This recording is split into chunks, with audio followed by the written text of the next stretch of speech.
job this weekend. Scientists were able to transplant a memory into a snail of some. Has anyone else noticed there are people in public wearing masks again? Welcome back to the channel. Here we go. This woman from Poland is making solar panels you can print, and they could turn almost any surface into a power source using material which I'm going to tell you all about. This is Olga Milinkovic. With a team at Sow Technologies, they've created printable solar cells using a material called perovskite. Perovskite can be dissolved into an ink and printed onto flexible surfaces using an inkjet printer. This method helps minimize waste, reduce cost, and produces solar cells that are super light and flexible, and they can be applied to almost any surface from windows to clothes. They can power devices, serve as energy generating window blinds, and even help make renewable energy more accessible in remote areas. Perovskite is incredibly efficient at converting sunlight into electricity, as it can produce electricity from all of the sun's energy, including invisible infrared and UV, which traditional solar panels can't make use of.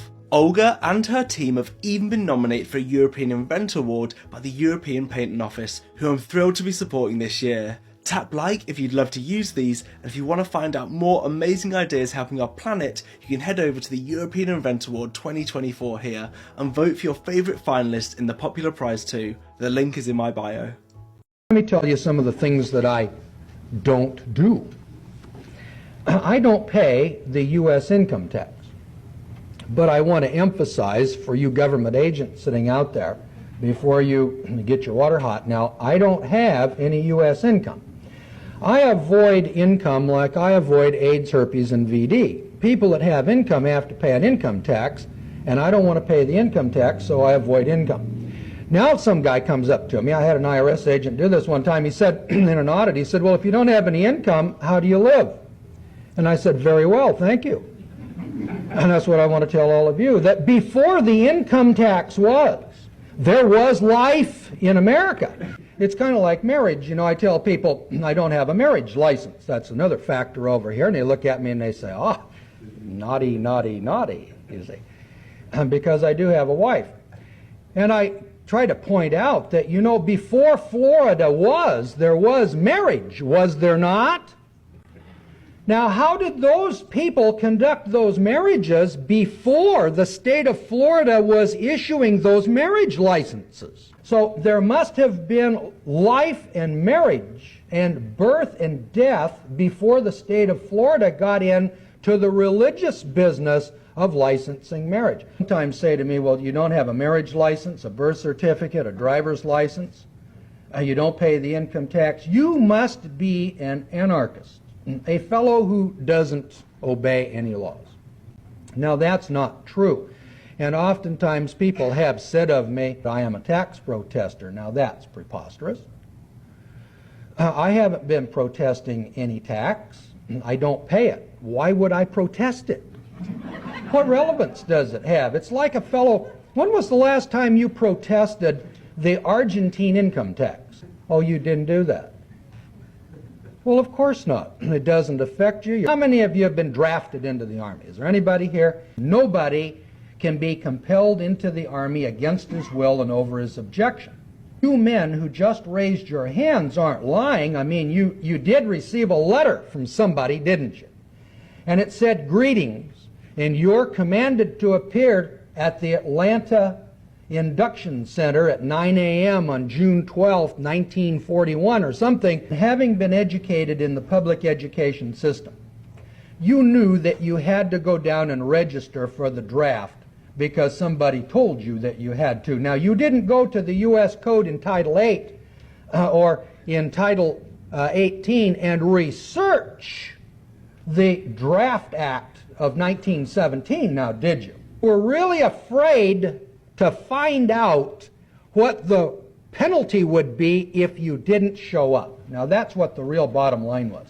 Well, I had a student one time who explained to me that during the Vietnam War, he decided that he wanted to go to prison. Now, that's a unique position to take. And he said, I am not going to go into the Army. I'm not going to volunteer. And when they draft me, I'm not going to serve. So he got his draft notice, and it said, "Thou shalt appear at the Army Induction Center in Atlanta, Georgia," and so he did. He said, "All right, line up," and he lined these 24 men up into 2 rows of 12 each. And he said, "Now take 1 step forward, raise your right hand, and repeat after me." And that's an important moment in law. So Ziggy took 1 step back, 1 step to the left, and said, "Wait a minute, hold it. If I do this, will I be waiving any of my civil or constitutional rights?" And the fellow who was in control here said, "Why don't you come right over here, son?" And he led him through this door. And he came back, he said, about 20 minutes later, and the other 23 guys were gone. And he said, "I don't know what happened to those other fellows."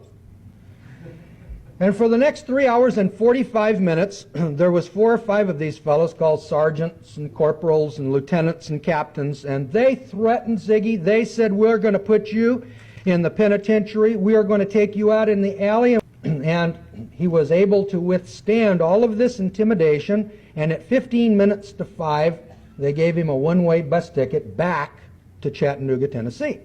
I've talked to 2 other men who had the very same experience, only they went into the Army. They just saw 2 other guys that refused to take this oath. And when we go to the selective draft law cases of 1917, we find that that is the moment of decision. Mary Curry, which is Mercury, and her whole name, there you go. And it's interesting because Mary Curry, or the lady who founded radium or found radium, she actually passed away in an accident on an intersection after the Rockefellers paid her to discover radium and how you could have cold heat. This is another interesting one. Cold heat. Remember all those fireplaces and all those buildings? Radium. That's what it was. You could light up the whole house. You could heat the house for free. Practically nothing. That's what all those fireplaces, they were using radium. And it just so happened that she passed away on an accident, and then everything with radium started to go away after World War I and World War II, which we always know how it goes. After World War I or World War II, things begin to vanish. So she was an interesting one. Now we take it a step further. Remember all the photos where they would white out the background? Stitch this with a fact so ridiculous you didn't believe it until you looked it up yourself. The pizza party that your company gave you instead of a raise is a tax write-off. That little coffee mug or t-shirt that they gave you with the company's logo on it, that's a tax write-off. Family day that they do for you, you know, like with the bounce houses and stuff where you're supposed to bring your kids to work, that's a tax write-off. Healthcare plans, tools, company renovations, your paid time off, training, teaching, and coaching, any of that kind of continuing education things that they send you to, that's tax write-offs. Understand, I'm not a CPA, I'm not an accountant, but I do know that when the company says, "Oh, we can't do things because it's not in the budget or it's going to cost the company too much money," no, it's not. Story time, I worked for a company that had a huge company Christmas party. I mean, they were giving away TVs, grills, iPads, iPhones, all sorts of cool stuff. Still didn't get raises, but that's besides the point. So I asked the GM, I said, "How are we affording all this?" He said, "Oh, it's in the budget. See, if we don't spend everything that's in the budget, then they'll just lower our budget next year." So I just bought a whole bunch of stuff. So tell me, what's something absolutely crazy your company has spent money on instead of their employees? There's some symptoms of complex trauma that you can see in people. So very common ones is that they don't know who they are because they've had to wear masks all their life, and they become people pleasers. Most have anger issues. Most have authority issues because all the authorities of their life have not been healthy. A lot have lying issues. They lie when it was just as easy to tell the truth, but lying is what they had to do to kind of stay safe because truth got them in trouble. There's a fear of failure, a fear even of success, because it's like everything's going too good and something bad is going to happen. So now I better sabotage it. Wow. It's a fear-driven thing, the fear of rejection. There's a desire for intimacy, but a fear of intimacy, because then you're going to get to know me. Deep fear of abandonment, that anybody that gets to know me leaves me. All of that becomes problematic in relationship stuff. and then trust issues. Anybody can go back to the 1900s and look at all the mental asylums. And this is interesting. These buildings are absolutely massive and they have like thousands of rooms. So then you start to wonder, why would someone build a mental asylum that large? Imagine the resources it would take. And especially because around the 1900s, you see people building little houses that are like wooden shacks. They're all like little wooden shacks all over because they're trying to build something. Then you have these huge mental asylums where they were locking up people who went against the narrative. That's what those were used for. Anybody who said they were hearing voices because of the rollout of the radio, or going against any of these that they were trying to put into everybody's arm at that time, or trying to go against paying taxes, they threw them in the mental asylum and they locked them up. And they got rid of a lot of the population at that time, or a portion of that population, who went against the grain. So people should look into the 1900 mental asylums and that whole thing and start to see that the buildings and the size and the structure, and then they demolished all of them. Actually, there was one in Chicago that I went to one time. I remember I had to deliver a pizza back in the day, and it was a mental asylum. And they demoed it in Chicago, and I wonder why. Got to get rid of the history. Almost everything we think we know about addiction is wrong. You get a rat and you put it in a cage, and you give it 2 water bottles. One is just water, and the other is water laced with either heroin or cocaine. If you do that, the rat will almost always prefer the drugged water and almost always kill itself. Professor Alexander comes along and he looks at this experiment and he noticed something. We're putting the rat in an empty cage. So Professor Alexander built a cage that he called Rat Park. In Rat Park, they don't like the drugged water. You go from almost 100% overdose when they're isolated to 0% overdose when they have happy and connected lives. What if addiction is an adaptation to your environment? Human beings have a natural and innate need to bond. And when we're happy and healthy, we'll bond and connect with each other. But if you can't do that because you're traumatized or isolated or beaten down by life, you will bond with something that will give you some sense of relief. The opposite of addiction is not sobriety. The opposite of addiction is connection.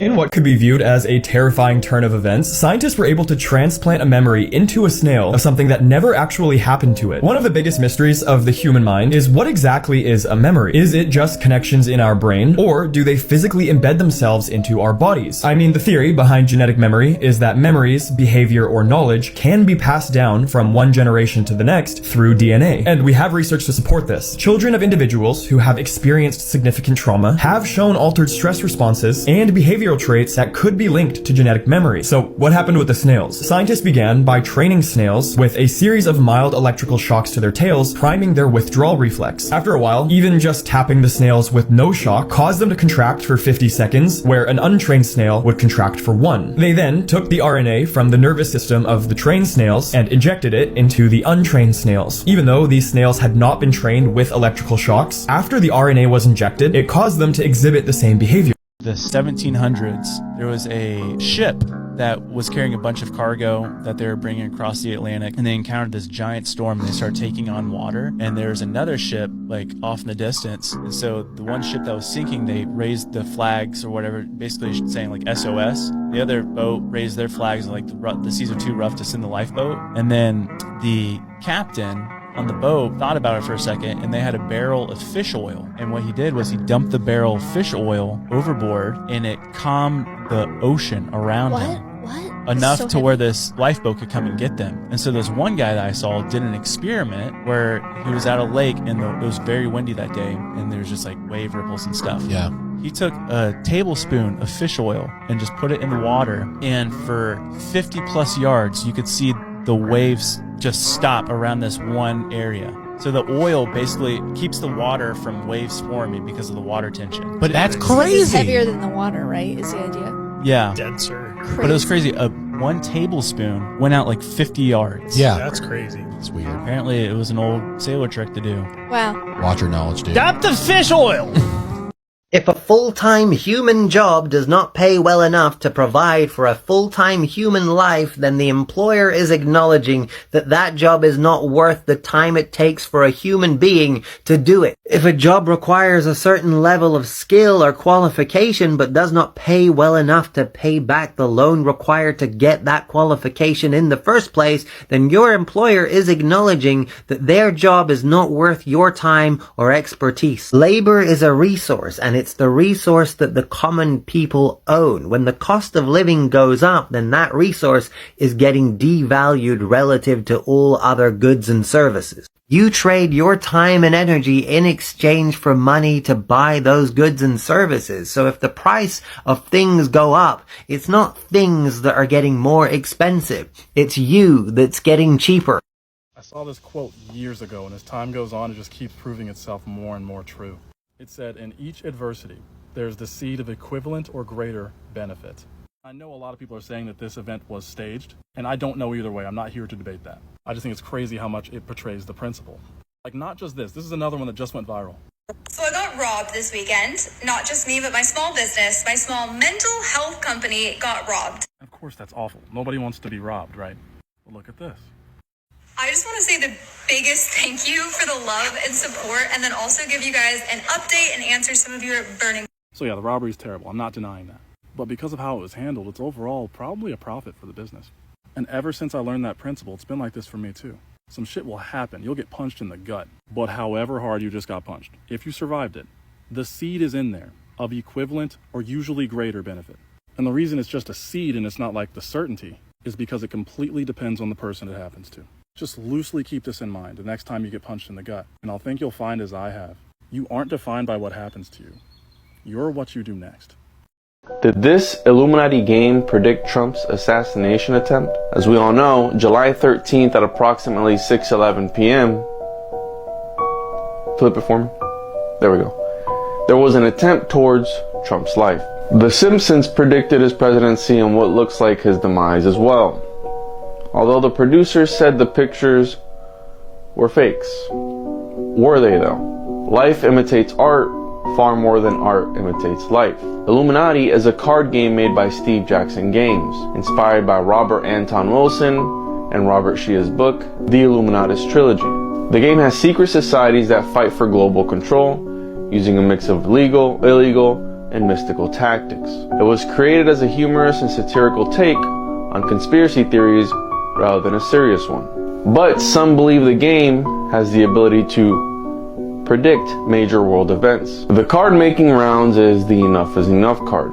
The description says, quote, at any time, at any place, our snipers can drop you. Have a nice day, unquote. The face on the card kind of looks like Trump too.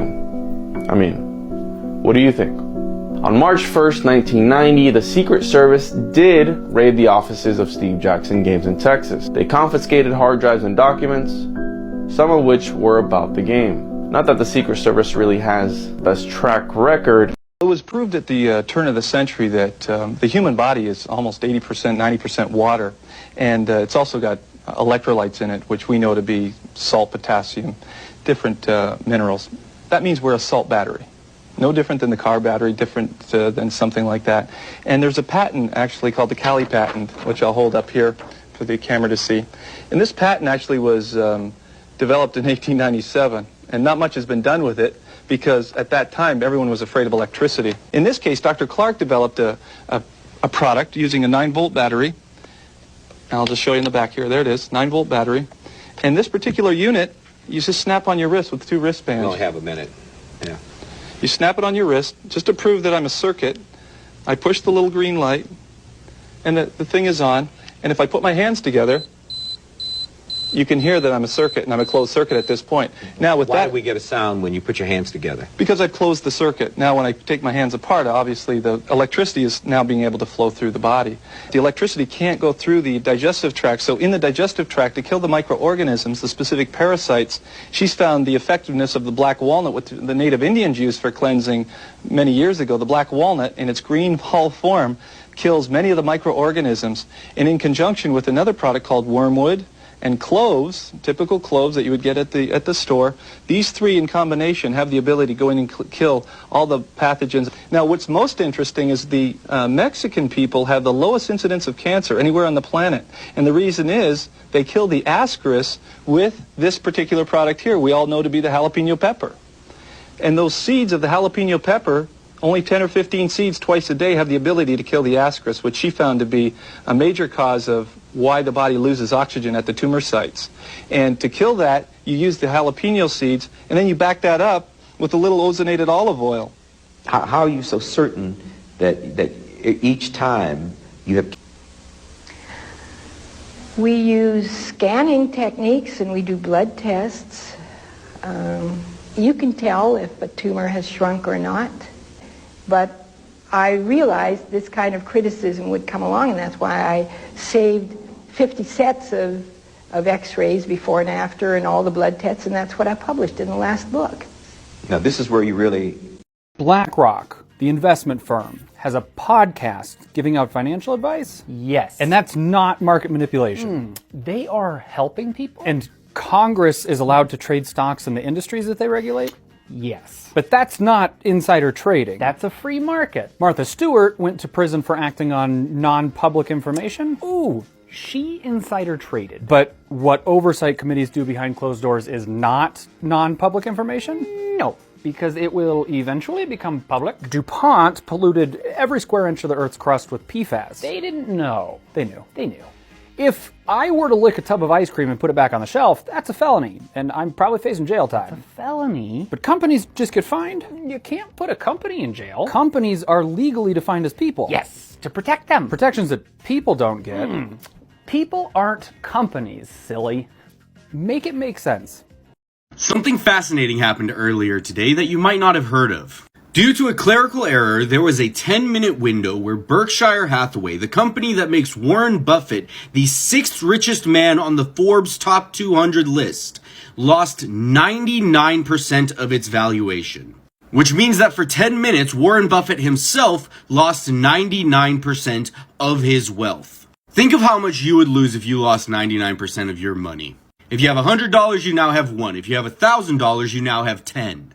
Warren Buffett, after losing 99% of his wealth, is still a billionaire. He would be a single-digit billionaire with a few $100 million still on top of it, but even if we rounded all the way down and said that he was just a single billionaire, that is still 1,000 millionaires. That is still 1,000,000 six-figure incomes worth of wealth. And that is 1% of one guy's wealth who isn't even the richest person in America. I never want to hear that we can't tax billionaires ever again. If you are able to take away 99% of someone's wealth and they are still infinitely richer than the other 99% of your population, I'm sorry, your system is broken, it is not working, it is not moral, it is not ethical, it needs to be reformed or torn down.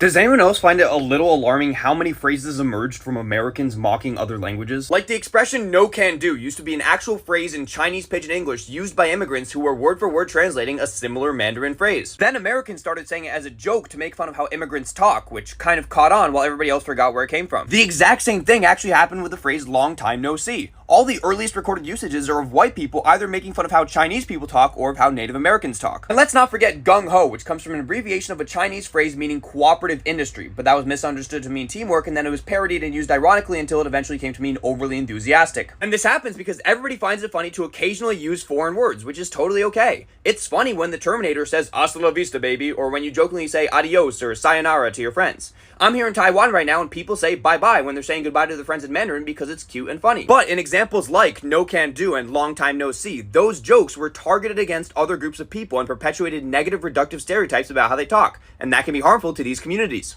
Hey, if you're still here, please do me a favor and click the like and subscribe button so this video gets recommended to other people. Thanks. See, my surrogate mother was Viola Armstrong. She had a son named Neil. Oh, really? As you know, the story goes, he went down to Antarctica, had a heart attack, stroke combo, and came back, and then there was stuff on the internet, and finally I had to look at Buzz and ask him, Buzz, what happened down there, bud?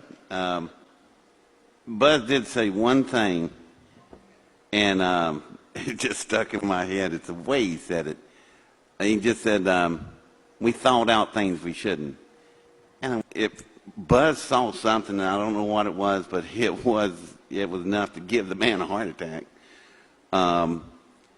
So if there are beings down there, I would think these beings never planned on us. They've been there, they came in millions of years ago. They've been under ice for millions of years. I don't think they were expecting us. Let me ask the thing about Buzz Aldrin, that there was this very cryptic tweet that came out during his stay down there. He said, "We have seen the faces of evil and we're all in danger." Right. And this is right before he had his heart attack. And I can tell you, logistically, to do a medical evacuation from the interior of Antarctica is very difficult and very expensive. So something must have majorly gone wrong. To underscore the fact that when the C-130 crew had dropped them off, they disappeared. And then when they went to try to find them, there was nothing at the National Science Foundation camp at all. Nothing. They were moving. gone. They A were dozen totally scientists. gone. And when they did show up, they had been missing for a couple of weeks. And Brian S. and the C-130 flight crew were then sent back. And they were expecting that they would see this group of scientists out to meet their plane, doing this, yelling, something. And he said they were lined up like birds on a wire. They were all kind of next to each other, and most of them had their heads down, looking at their feet when the C-130 was pulling up. And that somebody had to go from the flight crew over to the scientists and direct them to get onto the plane. And they talked about how not one single scientist said one word. Most of them walked with their looking down at the ground. Brian said when they got them loaded up, he said to his flight chief, "What in the world? Where have they been?" And the flight chief said, "I don't know. We can't get a word out of them." And during the flight, Brian went and sat down next to one of the scientists, and he said he leaned over and touched the scientist's knee, and the man never looked up. And he said, it was as if we were dealing with 12 or 15 people who had suffered post-traumatic shock syndrome, that they were unnaturally frozen in their position and no speaking, and that they all looked afraid. That one of the SEALs that I have talked to that is not in the video said that as they walked for a mile or 2 miles into these very strange created architectures, they reached a point where something started coming through the walls out into the air. At first, it would go in and out of visibility, and then they realized that their minds were being manipulated. And then when they could see it clearly, and it was coming in and out like a television signal in the air, it appeared to be covered with scales, like an armadillo, the surface of an armadillo. And he said, when you are face to face with something like that, and you are trained in military to kill, but you're dealing with something you've never seen, and it can go in and out of visibility, and you know that your mind is being taken over by something that you are fighting. He said that happened in one of those corridors, and that was 2012.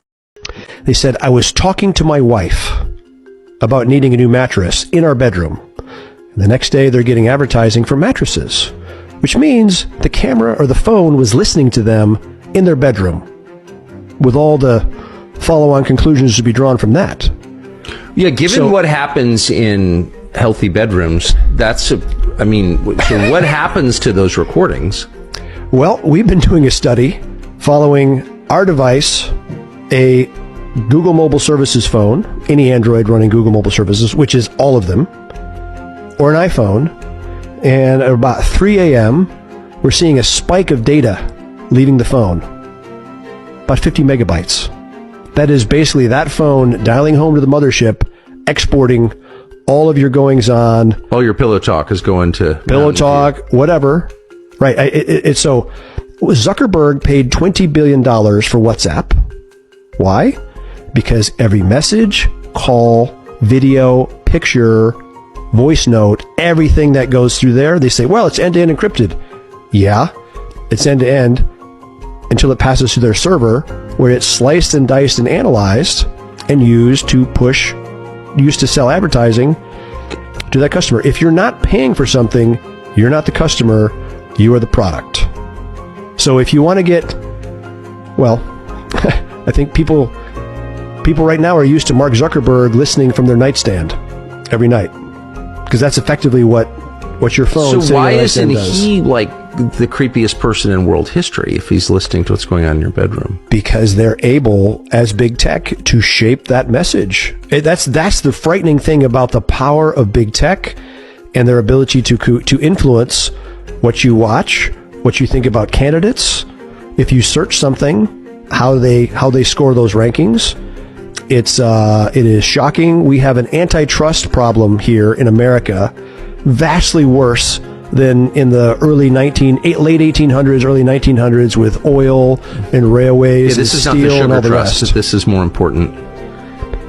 Yeah, this is literally how we communicate and interact with other human beings in our lives, how we gather and share information about the realities of life.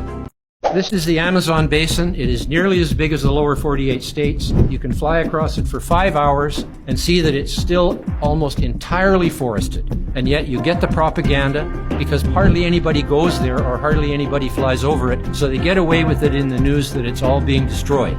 Here's the Congo, the second largest after the Amazon. It's still mostly forested. And here's the whole Earth. This is showing the greening of the Earth due to increased CO2. This is making all our crops have record yields. This is making trees grow faster. This is making all plants in the wild grow faster. And it's just a fact. I got an ethics question for you. You have a passenger sitting in a fully autonomous car driving down the road. A pedestrian doesn't see it and steps out in front of it. Now, at this moment, an accident is guaranteed to happen. Either the car is going to run the pedestrian down, or it swerves out of the way into oncoming traffic. If the car stays on course, the pedestrian doesn't make it. If the car swerves, its passenger doesn't make it. Who should the car prioritize? This is the ethical paradox of self-driving cars, where the majority of people will say they want a self-driving car to prioritize pedestrians, even if it meant sacrificing its passengers, but they also said that they wouldn't buy a vehicle that was programmed to act that way. This paradox kicked off the biggest survey ever on machine ethics, trying to understand how we should program safety features into self-driving cars. What do you think? I am a Canadian politician that wants your support of a bill. So I'm going to call it something like the SAVE Act. That's called a glittering generality, which is used in propaganda. It's where you use an emotionally appealing but vague phrase to get support. I like the sound of being rescued. See, it's a good bill.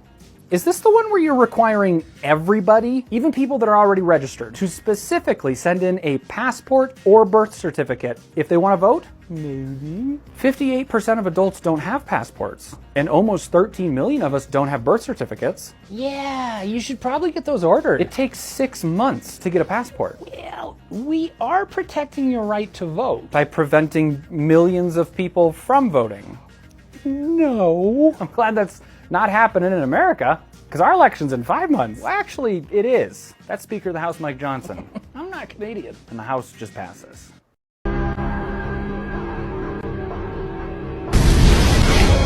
Yep, that bird just started a wildfire, and it was no accident. Meet the black kite, also known as the firehawk. It's a medium-sized bird of prey that hunts on things like insects, small mammals, rodents, amphibians, and other birds. But some of them have figured out a more efficient way to hunt using fire. What they do is they'll go find a stick that's on fire, whether they take it from a wildfire or a human, and then they drop it on a really dry area. They know what they're doing. And they usually find a spot that's densely populated with their favorite foods. And as the fire begins to spread, they'll go sit at the highest point they can find. And they just sit and watch as all of the animals go running from the habitat. Like some real supervillain stuff. At that point, every animal's in the open and they could pick whatever they want. They're actually the only creature outside of humans to utilize fire. Pyrotechnician birds, that's the last thing we need. Moral of the story, don't mess with a black kite. They bring a whole new definition to playing with fire. And as always, follow for more facts. There's one chemical that's reducing sperm counts more than any, and it's phthalate. And phthalates are in fragrances. They're in our colognes, they're in our perfumes, they're in our laundry detergents, they're in our air fresheners. They also are now infiltrated into our water. So they've infiltrated into, they're now being sprayed on our foods. Animals that are drinking the water have phthalates in them. So it's the #1 toxin that's destroying testosterone levels. Hey, did you guys know that before 9/11 happened, the country of America wanted to go to the Middle East super badly, but the people of America were like, no, psych, they ain't do nothing to us. 9/11 happens, people are like, fine, you can go. A lot of people get super duper rich. So, to the Israeli soldiers and the Israeli people in my DMs telling me that I'm misinformed about the conflict, this isn't a conflict. It's a story that's been going on since the dawn of time. Israel's trying to take over another country. That's it. But since the dawn of time, people don't like taking over other countries. Countries like taking over other countries. But for that country to go over and take over another country, they must make excuses to the people so they can do it. And the easiest excuse ever is to say they're being mean to us, so we gotta go get them back. Romans did it. They just called them barbarians. Germans did it. They just called them Jews. Europeans did it to justify slavery, take over America. You all know the deal. So I never blame the people in these situations, like most of the people of Israel. They're just lazy cowards. And I don't mean that by any offense. They're lazy because they don't want to do the research. We'll take a simple Google search. And they're cowards because they don't want to do the research because that might change who they are. They've learned their whole lives one thing. If they learn the opposite, then it might shatter their worldview. So they'd rather just go on taking over another country. And that's okay, because it's just human nature. So I want you to remember something. It's not you versus them. It's you versus the people making them believe that. It's you versus the people in power. Because the people in power aren't using their power. They're using your power. There's a reason they have to trick you. They use your power as a country. You, your family, your friends, a bunch of other family and friends make up an entire country. They take all those people and say, hey, you better listen to us because I have all these people behind me. They voted for me.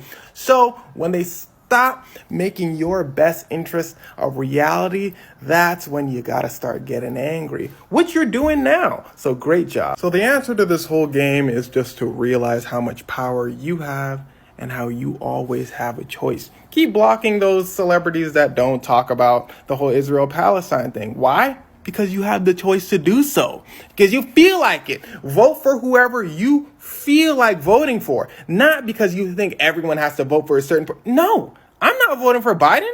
I'm not voting for Trump because I don't like either of them. So why should I? I'm going to vote for some random person that might have my best interests at heart.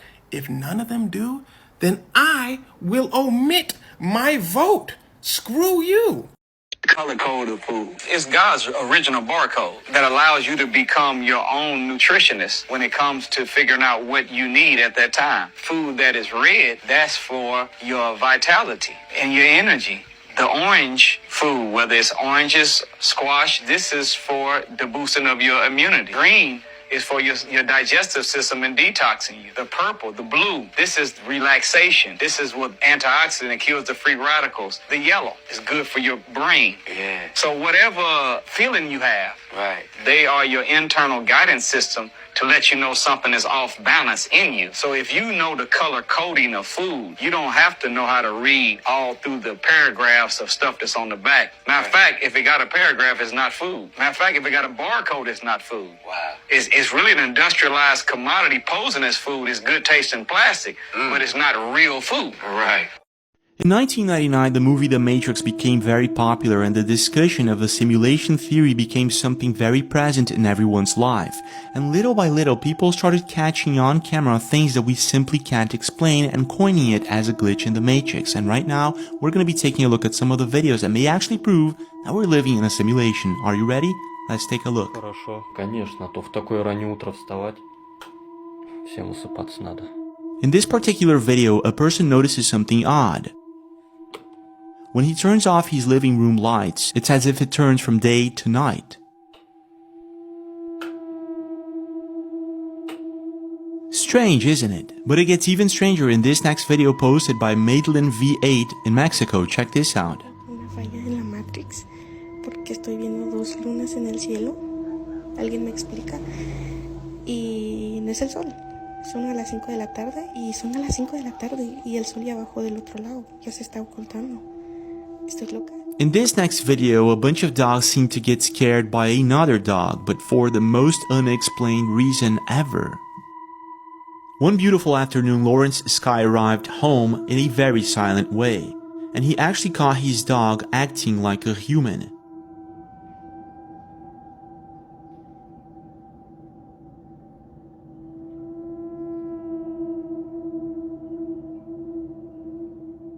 When Lawrence's dog realizes that he's there, he changes his behavior completely. How creepy is this?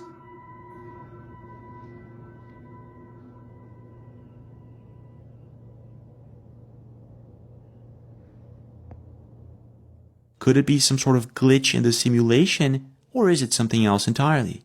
Let me know in the comments below.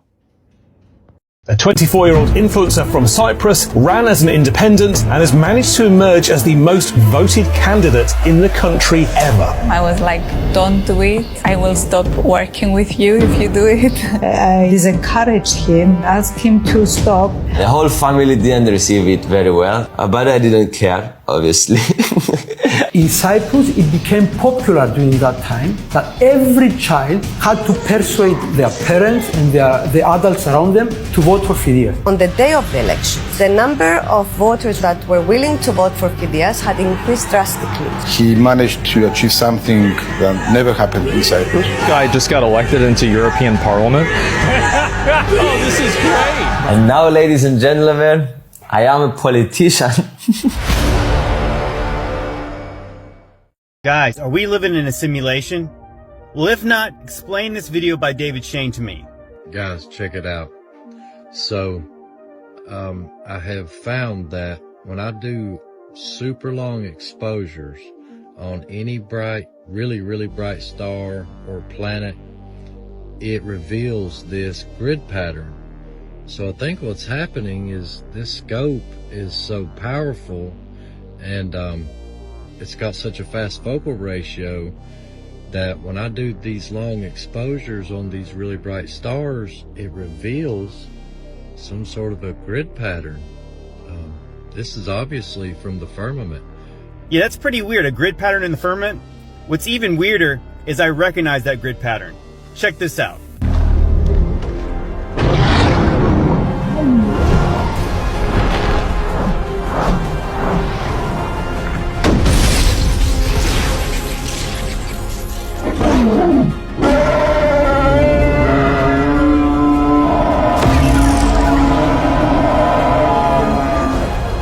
Still not convinced? Here it is again. Just get away from that tree!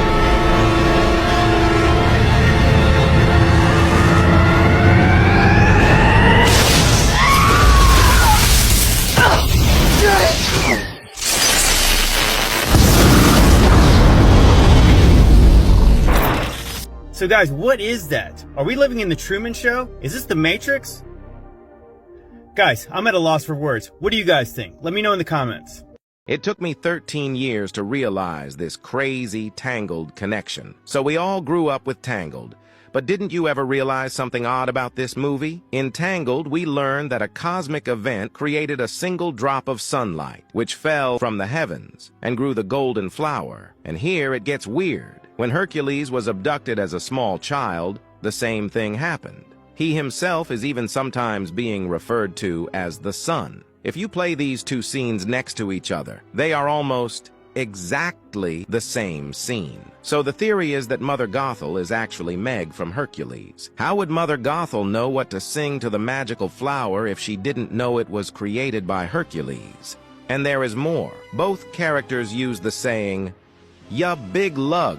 She also warns Rapunzel to watch out for men with sharp teeth. Meg knows this because she worked for Hades, as he has sharp teeth. And on top of that, they even completely look alike.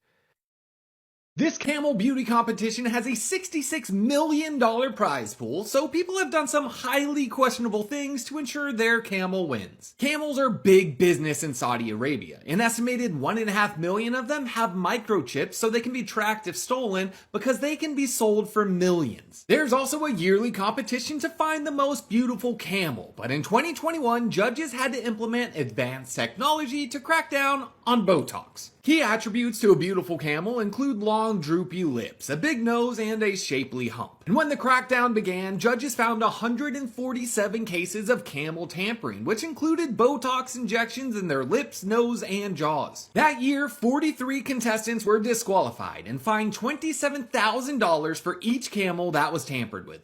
Watch this video before it's removed from the internet. I once, I'm a magician.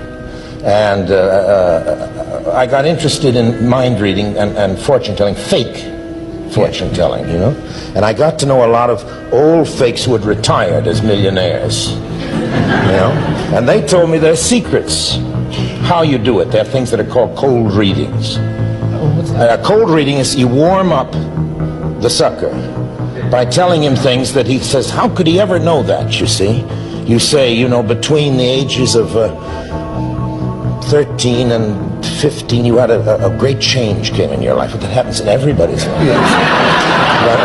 But he says, he came in and told me things I already see. You've got a scar on your knee. Everybody fell down and has a scar on their knee. Those are cold readings, you see? I have a scar on my knee. Sure How you did do. you know that? Yeah, you see?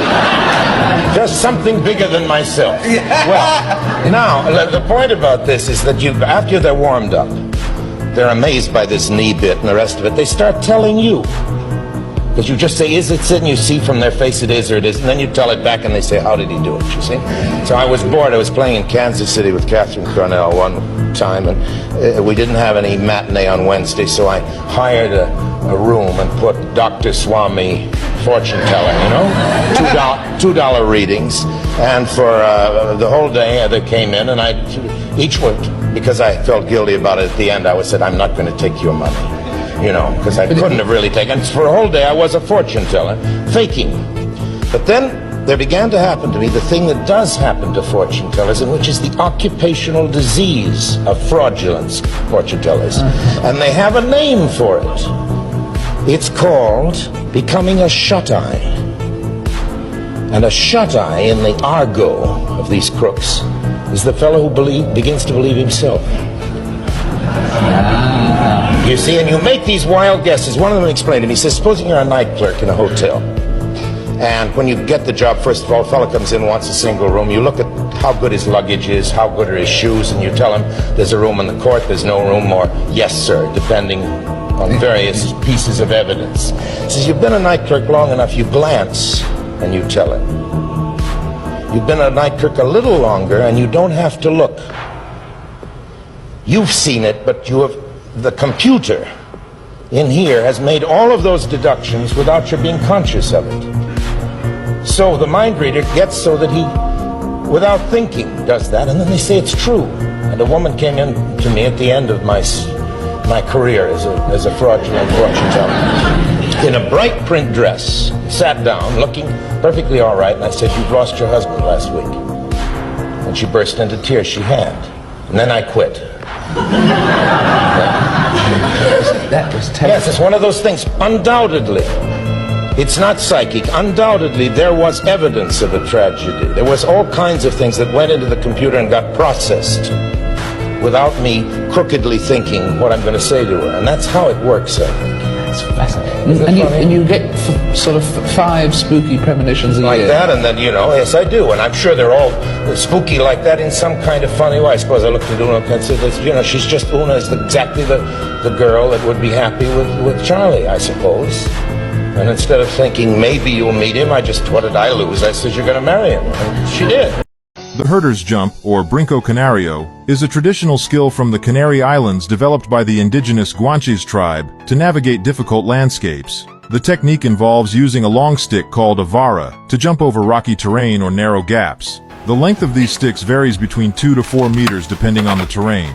Brinco canario requires strength and precision, allowing herders to move efficiently while herding cattle. This practice reflects the Guanches' adaptation to their environment. Did you know that dates basically have no impact on your blood sugar levels despite being absolutely crammed with sugar? It is the most fascinating thing ever. They're delicious, don't mess up your blood sugar, and will make you feel very full. This is actually facts. Time school. Dates don't seem to negatively impact blood sugar levels even if you're type 2 diabetic. This randomized control trial took 79 patients with type 2 diabetes and allocated them 60 grams of date or raisins every day for 12 weeks. They found that dates had no significant impact on their HbA1c, fasting glucose, insulin resistance, beta cell function, or any cardiovascular marker, concluding that despite being very high in sugar, dates had no deleterious effects on glycemic control in diabetics. And there's more. This meta-analysis of 10 studies suggests that dates might even lower your fasting and postprandial plasma glucose levels. And this control study on 100 diabetics found that giving patients 3 dates a day for 16 weeks actually lowered their total and LDL cholesterol, possibly because of the high polyphenol content, whilst not causing any issues with their blood glucose levels. So why is this? Well, dates are packed with fiber. Just 100 grams contains around 7 grams of fiber. They also contain vitamins and minerals like potassium, vitamin B6 and magnesium, as well as antioxidants that not only make it safe for diabetics, but could even improve their cardiovascular health by improving their blood lipids. So if you have insulin resistance or type 2 diabetes and are wanting a sweet snack, having a couple of dates might be the healthy sweet treat you've been looking for. Class dismissed. And finally finish that robot! I'm not supposed to mention the robot. I invented a child robot. How do you even build a child molester? What you do is you start by building a regular robot, then you note that it continues to the side. And I have said for years, if the abuser is any good, you won't even know it's happened. Why does she hang out with who she hangs out with? In order for it to work, it has to be somebody you know, somebody you admire, somebody you respect, or maybe even love. Have you or do you make love to your own music? And we gonna go full crazy. Go crazy. Crazy.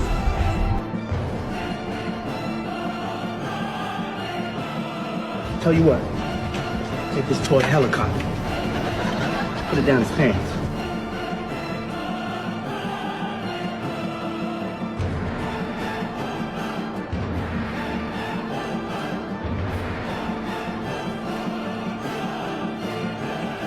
Our host, the round. For 33 years, Christmas in Washington has benefited a remarkable institution, Children's National Medical Center. That's where dedicated medical professionals provide world-class care to our most precious resource, our children.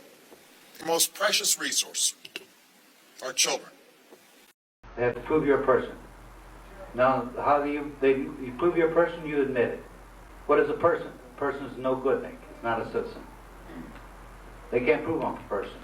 They can't even prove I'm a human being. They can't prove I'm a natural person either. Let me explain what a human being is. A human being is a monster. And a monster, if you go back in the Ballantyne's Law Dictionary, 1948 version, published by University of Southern California, specifically states, is a human being by birth, and originated in the 12th century when the kings and knights were going across Europe. Along the way they fathered a few children.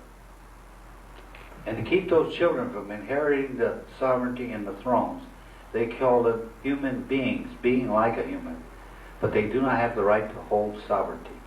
They cannot be sovereign. That's right out of court cases. So that's why the federal government and the state government both use the term human being. Placed in the penal code anymore. Do they use the word citizen? They used to. In 1972, there used to be section 228 of the penal code.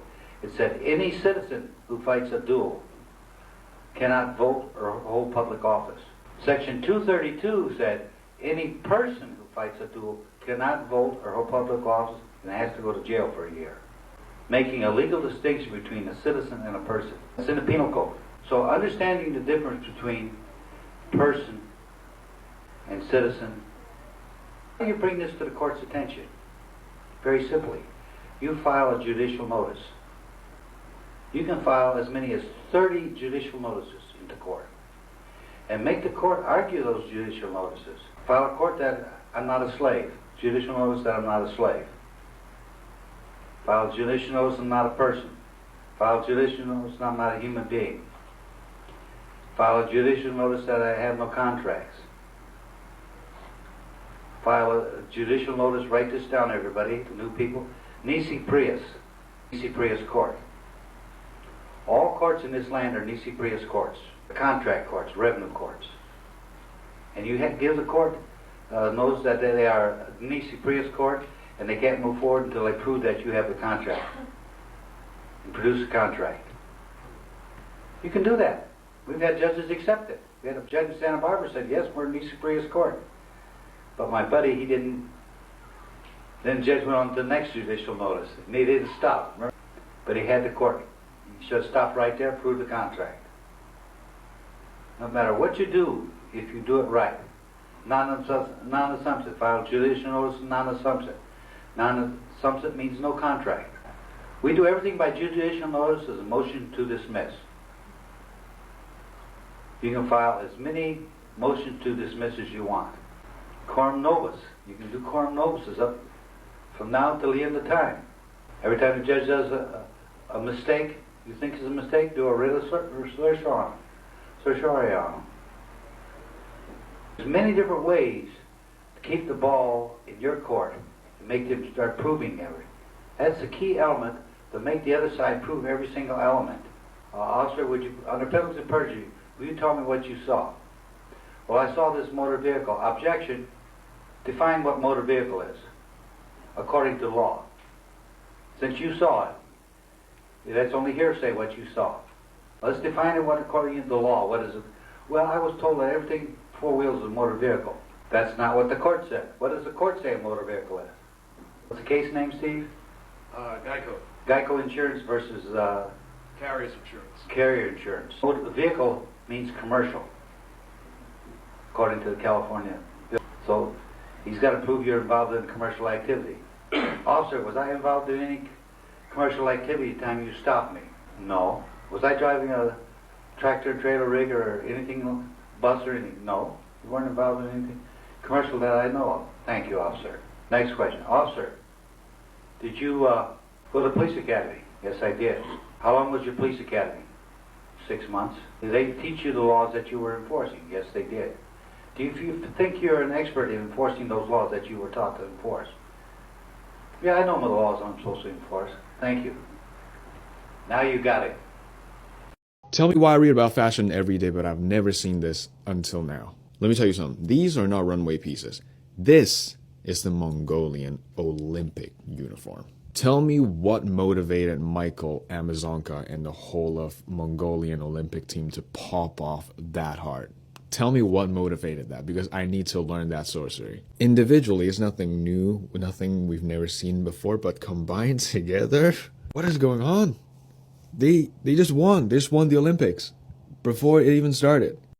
Did you know that German high school students learn about U.S. propaganda in their English courses in high school? Recently, a follower asked to send me a textbook that they use in German 11th to 13th grade English courses to study U.S. propaganda. So like in the United States where we study German World War II propaganda, in Germany, they're studying current U.S. propaganda. They cover everything from U.S. exceptionalism to the American dream, and they show German students how U.S. citizens have been led to have a lack of self-critical awareness to how their ideals have failed. I didn't want to believe it at first, but if you Google the name of the textbook and the word Abitur, which is the final stage of German high school, it returns all kinds of study guides and notes. And what really shook me is that on one of these study guides, it says, the U.S. has become a wasteful consumer society of lonely individuals. So if you've ever wondered how some people outside of the U.S. view the U.S., P. Diddy was lovers with Tupac. What? No. Why does P. Diddy have a tattoo of Tupac on his chest? He does? It's wild. Theory goes that there was a falling out. Let me just play the video for you.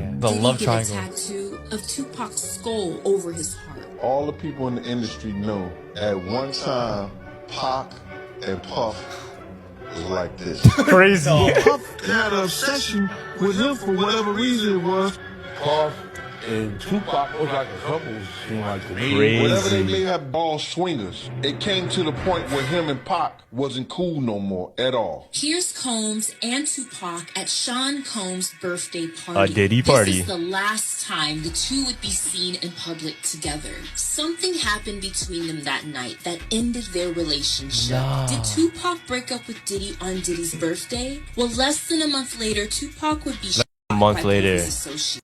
There is a secret female disciple that Jesus told the secret of existence, but that secret and her role as Christ's most loved disciple, who he kissed, has been completely erased from the Bible, and the reason why is unbelievable. The church wanted to de-emphasize the role that women played and create a patriarchal religion. Now, the Gospel of Mary Magdalene is an important gospel to a group of Christians known as Gnostics. Mary Magdalene is portrayed as Jesus Christ's most beloved disciple, and Mary begins to teach the disciples the true hidden nature of reality, that all of us are divine, that the material world is an illusion. This was one of the Gnostics' great secrets that the church declared a heresy, because if you want to control the people, the last thing that you want them to believe is that they're powerful and divine. We need a resurgence of the divine feminine to create a better world for all of us. Why does this movie script sound so familiar? Okay, so the movie goes like this. The biggest drug cartels in the world get together and buy up all the media and all the politicians and force all the people in the world to stay locked in their homes, and people can only come out if they take the cartel's drugs and keep taking them over and over. I threw the script away. I mean, who is going to believe that crazy idea? Inconceivable. Watch this video with me. If there is a God, why doesn't he just reveal himself to us? Let's watch this. A lot of us will ask, if there is a God and God can do anything, then why doesn't he just show himself? Then I would believe. Then everyone would believe. This whole you gotta have faith thing just seems like a lot of games. Well, it's true. God could reveal himself in any way he wants.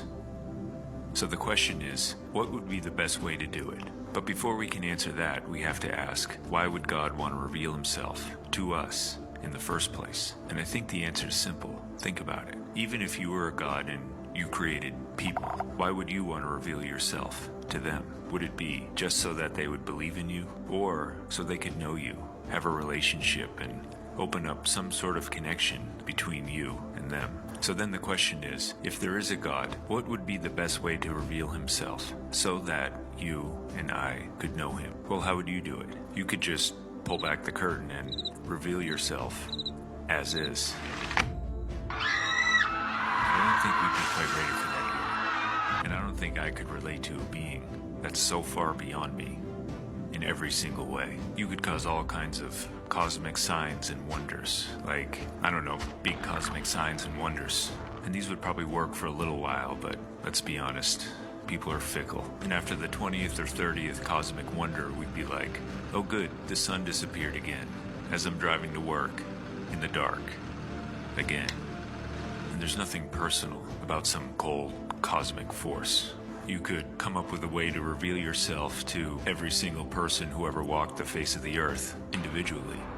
But doesn't this seem a little door-to-door salesman? Hey, how's it going? And when would you do it? At what age? For how long? Would you just show up in someone's life, physically, spiritually, a voice in the head?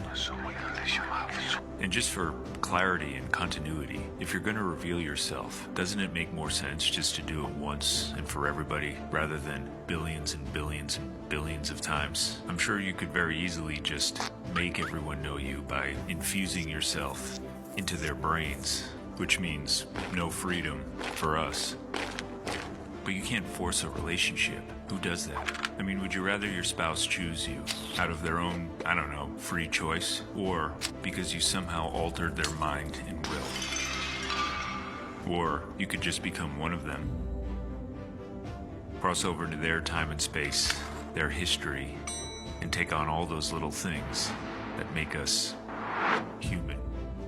Which one of these do you think would be the best way to reveal yourself?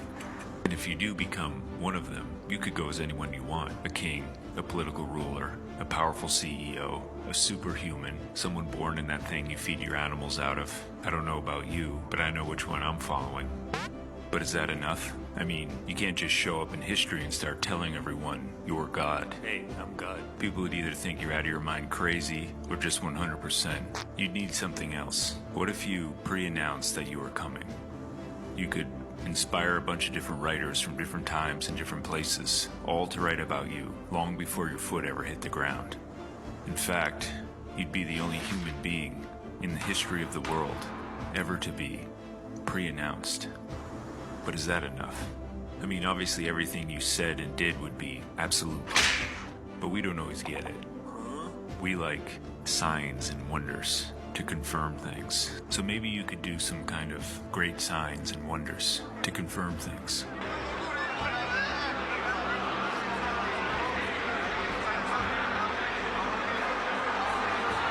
Why doesn't God just show himself?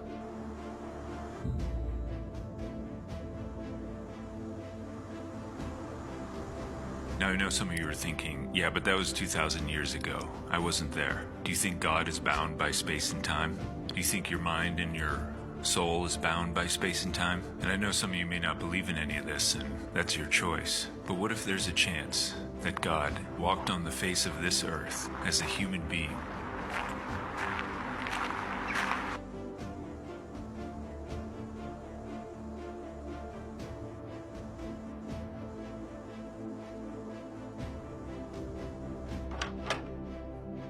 Ever heard of the doors in the mountains? This is what they look like.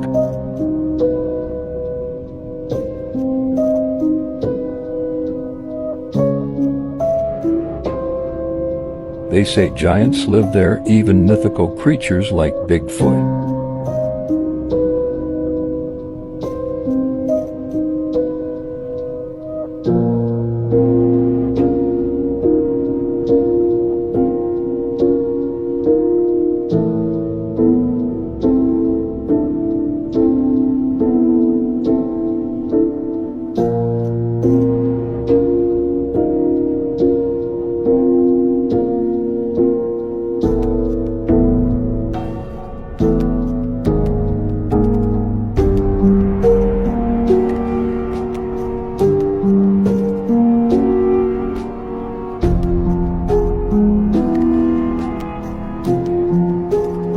This device right here has sent me down the deepest rabbit hole. And that's because this is a source of free energy that has a very mysterious history and could be linked to UFOs. But for several years now, a small group of scientists here has been investigating a strange new space-age metal, a nickel-titanium alloy called nitinol. In cold water, nitinol turns soft. Bend it and it stays bent, but in hot water it springs back with forces as high as 55 tons a square inch. No one knows quite why this happens. Several years ago, McDonnell Douglas began experimenting with nitinol in the form of springs. At room temperature, the nitinol wire springs bend easily, but in warm water they spring back, thus forcing the wheel around. Even stranger, nitinol wires get stronger the more they're used. They develop a double memory. They not only contract in the warm water, but they begin to stretch of their own accord in the cool water. Nitinol can be trained. And then there's this document that was written from the Battelle Memorial Institute to the Wright-Patterson Air Force Base in Dayton, Ohio in 1949. And of course, the Wright-Patterson Air Force Base is known for allegedly storing the crashed UFO that happened in Roswell in 1947, which was just 2 years before this contract was written. And in this document, they're talking about the different alloys that they're testing, and they're giving a progress report on those tests. And at this time, nitinol went by a different name. And a lot of the serious UFO researchers believe that the Battelle Memorial Institute was the organization that was given the contract to examine and test all the metals that were retrieved from the Roswell crash. And one more interesting thing about Battelle is that they are the same organization that invented coating and metals that were used on spy planes that were then later used on the U-2 and the SR-71. They don't want you to know. And believed it to be a tooth. At first I thought it was a bone, but took it home and was told to clean out as much of the dirt and get as much of a sample as I could to turn it in. Sent it off to get an analysis on it, and this is what it said. Dear Nathan, the results for the sample you sent in for analysis has been conducted. Before we go any further, as per the NDA, we both agreed to not disclose any personal information to another party pertaining the information in this letter. We agreed to not disclose names, addresses, phone numbers, known affiliates, or any incriminating information that will cause harm or harassment to either party. Also disclosed in the NDA, failure to comply will result in legal matters. The sample has been determined. Dental pulp has been found. Dental pulp is a soft living part of the tooth containing nerves, arteries, and veins, and runs deep into the jaw. The sample has been determined. Enamel has been found. Enamel is the hardest substance in the body. The sample has been determined. Dentine has been found. Dentine is a calcified tissue that accounts for most of the tooth. Sample has been determined. Tooth decay has been found. Tooth decay is damage to a tooth surface or enamel. Tooth decay can lead to cavities, which are holes in your teeth. With the combination of the results, it is determined your sample is of a tooth. The sample has determined DNA has been found. DNA is a long molecule that contains our unique genetic code. The sample has determined the DNA contains between 97 to 99% human DNA. The specific DNA match is unknown to any records in the international database. They would like to further analyze the physical tooth for research. It is their belief that I have found a tooth from an unknown documented species. Please try not to handle or expose the tooth to any harsh environments or contaminants. Neo exposed the music industry for faking artist views and album sales. Ever felt like I'm over it and I don't want to sing anymore? You ever had those moments? Yes, absolutely. I came into this business under the impression that the person that worked the hardest and had the best song got the spoils, got the awards, got the recognition, the album, the magazine covers and all of that. And I was quickly corrected. Like, that's not how it works. No. That's not how it works. No, you can buy them awards. You can buy them the magazine covers. You can buy that star on the floor. Yeah, all of that. A lot of people don't know that. It's not because you did so well, they just give it to you. Nah, you can buy it. That's right. And even if you deserve it, if this person is willing to pay for it, they'll get it. And that kind of crushed me. You know what I mean? Cause it's like, I'm really thinking that, okay, if I just get in here and give it my all and just make sure I'm putting out the best possible music, it's gotta come to me, right? That's right. No. Right. No, because Chris Brown's younger and cuter. Or no, because this person spent this for this. Or no, because that manager or that label CEO. This red tape and this person know this person and they buddy. And that's why it's just all these different behind closed doors things that happen in the business that you're not aware of in the beginning. And yeah, it's like, in the Wizard of Oz where they pull the curtain back and it's a little man. It's not the big, it's this little dude over here controlling the whole thing. Like when they pulled the curtain back, I was dumbfounded. Like this is not what I signed up for. Yeah, I had a lot of those moments too. Man. And then it's like, okay, so first album came out, did very, very well. Second album time, and everybody's talking sophomore jinx, and that's like there was no pressure the first album. We literally just had fun the whole time we was doing that album.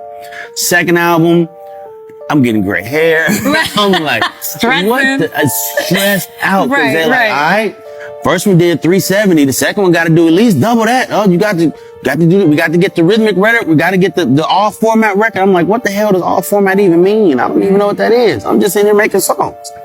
So yeah, it was a few moments like that. I had to really step away for a second and like refine my love for this. It's like, I never got into this to be famous. I didn't get into this for money. I got into this because somebody told me I could do what I love. I could do what I was going to be doing anyway and actually support myself doing it. Right. So I'm like, okay, well, yeah, that sounds like the job for me. I tried everything else. I worked every fast food that you can think of. Really? Yes. Now it's time to get this video demonetized and censored. Yeah, boy. Yeah, if I'm not on a list by now, I'm about to be. No, they're watching you, human. Yeah, I really don't want to talk about this. Honestly, I'm about to put everything that I have at risk. You're actually scaring me right now. I'm scared too. Here we go.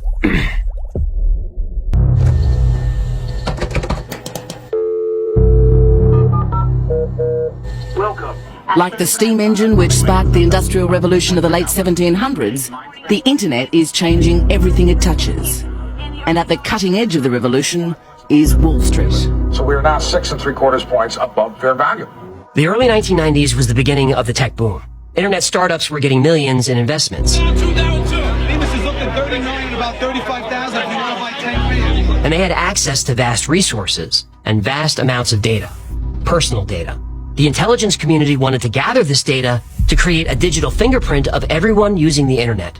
If they could identify bad actors, criminals, terrorists, whatever, they would compare that fingerprint against others. They called this the birds of a feather approach. If Joe's a bad guy and Bob's a bad guy, and they both go to certain websites, then other people visiting those same websites were potential bad guys, so let's track them. So, surveillance? Yes. Of Americans? Yes. Legal? No.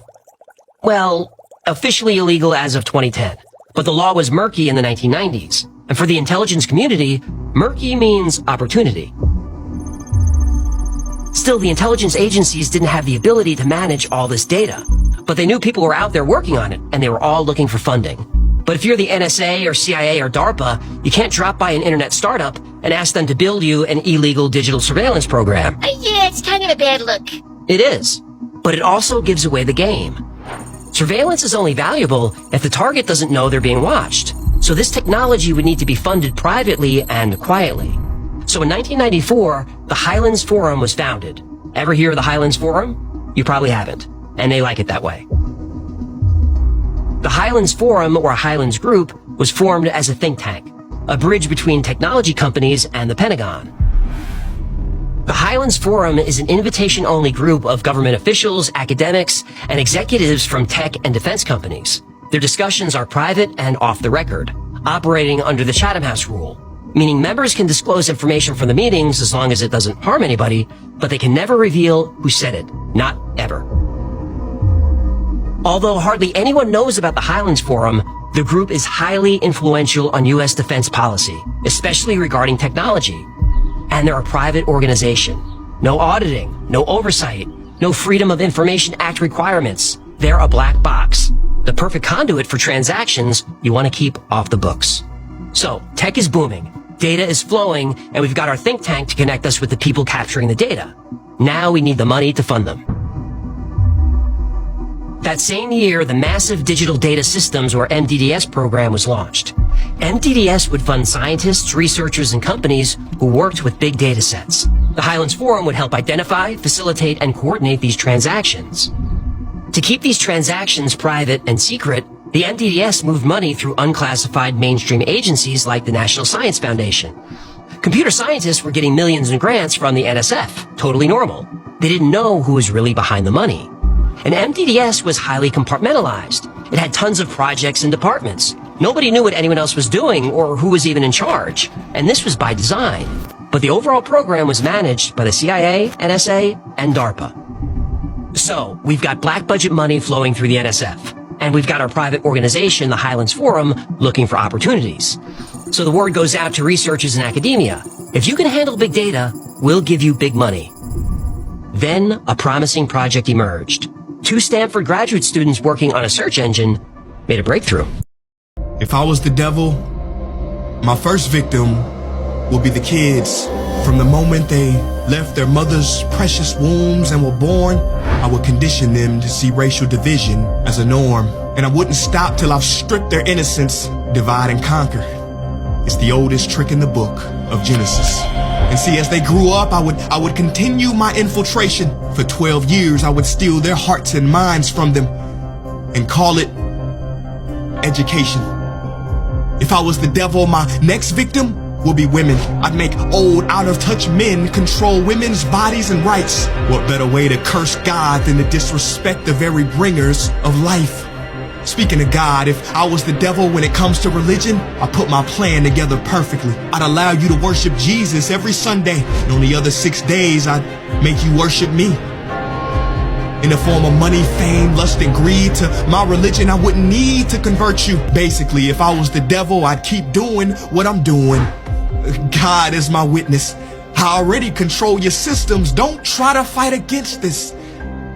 'Cause for my last trick, I would make smart people like you doubt. whether I ever existed. Devil isn't even hiding anymore and the world still can't see him. If this doesn't open blind people's eyes, I don't know what will. Be covered by the blood of Jesus, in Jesus' name. What was the scariest moment of the journey? It didn't happen. It could have been scary.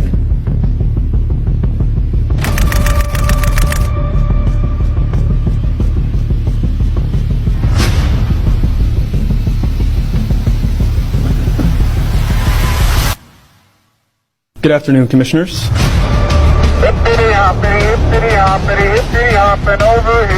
There's now clear evidence of NASA using numerous methods to grossly mislead the public about astronauts being on the International Space Station.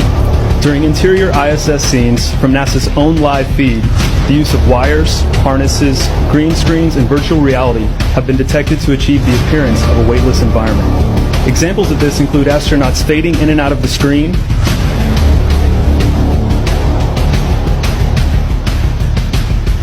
green screen glitches, grabbing objects that aren't really there, pulling on invisible wires, getting tangled in their harnesses, and even astronauts appearing out of thin air. This begs the obvious question. If they're really up there, why are they using Hollywood techniques to fake the footage? Now what's really interesting is that they trained for spacewalks in an underwater pool with a complete ISS replica. In honor of April Fool's Day, these are the most insane hoaxes ever pulled off. In 1948, a man named Tony Signorini stomped around a beach in Florida wearing a pair of 30-pound lead shoes. For the next 40 years, he had locals convinced that a 15-foot-tall penguin was waddling around the area. In 1979, billionaire Richard Branson released a hot air balloon shaped like a UFO over the streets of London. The next morning, local police forces were mobilized and even the army was alerted. When the balloon landed, Branson had also paid a little person to walk out dressed like E.T. On April 1st, 1975, residents of Sitka, Alaska woke up to the nearby dormant volcano blowing out black smoke. When a Coast Guard pilot went to investigate, he found 70 burning tires and the words April Fool spray painted into the snow. Has anyone else noticed there are people in public wearing masks again, as if they're in anticipation for another quarantine? And then this video comes out, which basically proves that there are NPCs out there. These guys just say absolutely nothing for like a whole minute when they're asked why they're wearing masks. I have a question. How come you guys are wearing masks outside? What's the reason for that? And then they just don't say anything. And this goes on for like 30 seconds. And I've been wondering too, is there a new disease going around? And then I see on the news something called Disease X. And people are like, oh, there's gonna be another quarantine. But you know what? If they try to push another quarantine on people, there's gonna be riots. People are gonna be pissed. They do not want to go through that again. And it was only 4 years ago that happened. It's gotta be like 100 years before they try and pull that shit on people again. These are the type of people that are never gonna be woken up, even if the information, the evidence comes out from their favorite sources.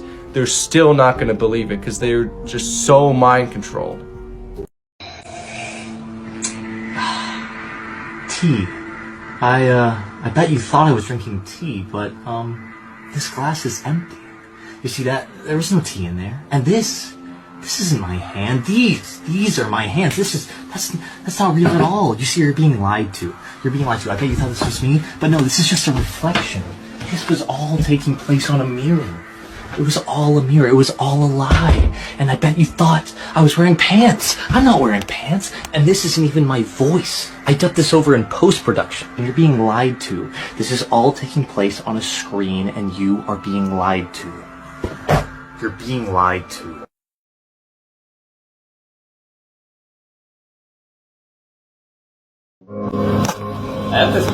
Venlo, te voy a poner otro. Ya el último antes de que te vayas. Ven, ya el último. Ven nomás. Monterrey empieza con M y termina con D. Monterrey empieza con M y termina con D. Venlo, te voy a poner otro. Ya el último antes de que te vayas. Ven, ya el último. Ven nomás. empieza con M y termina con C. Monterrey empieza con M y termina con... Te espero. Venlo, te voy a poner otro. Ya el último antes de que te vayas. Ven, ya el último. Ven nomás. Monterrey empieza con M y termina con C. Monterrey empieza con M y termina con...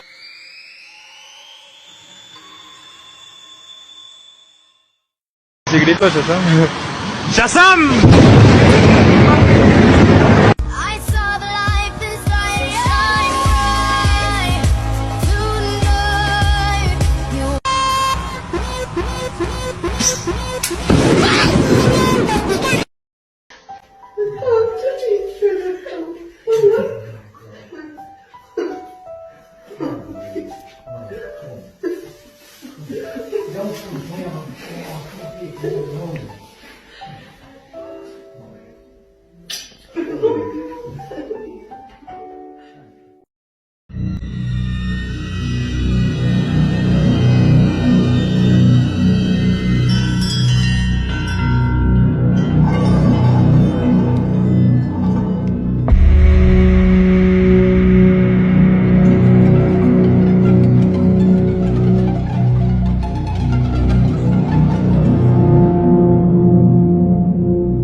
God, Gus. Oh my God. Okay, I'm confused about this backyard here. Oh. Like, this is supposed to be my backyard, right? And then when I go downstairs, I know it's not gonna be the same. What the shit? I'm literally confused. I swear. I don't know. Like, where's all my cans? I think she's lagging in real life. What is happening? What? What? Oh. What?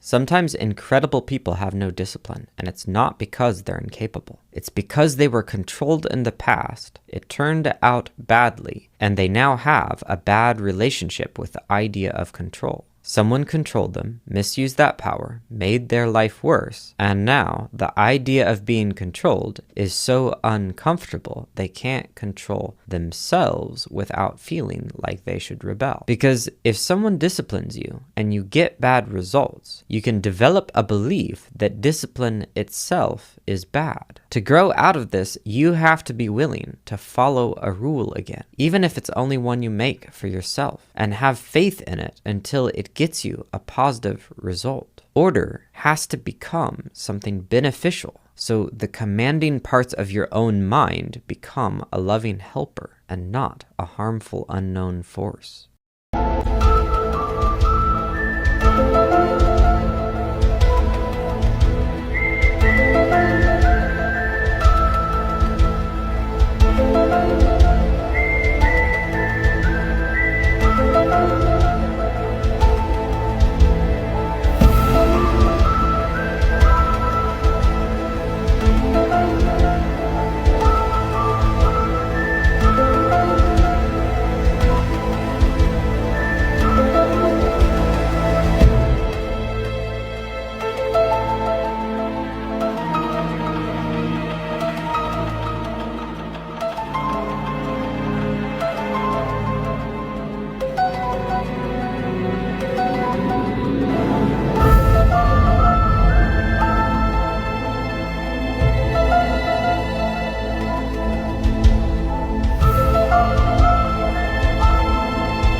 All hands, hoist the colors high. Heave ho, thieves and beggars, never shall we die.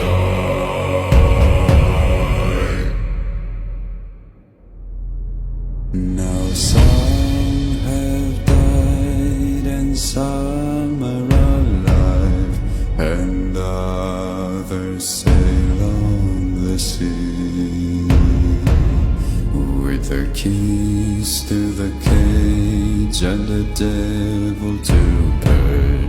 We lay to fiddler's grave. Yo. This has to be one of the greatest UFO sightings ever recorded. Take a look at this.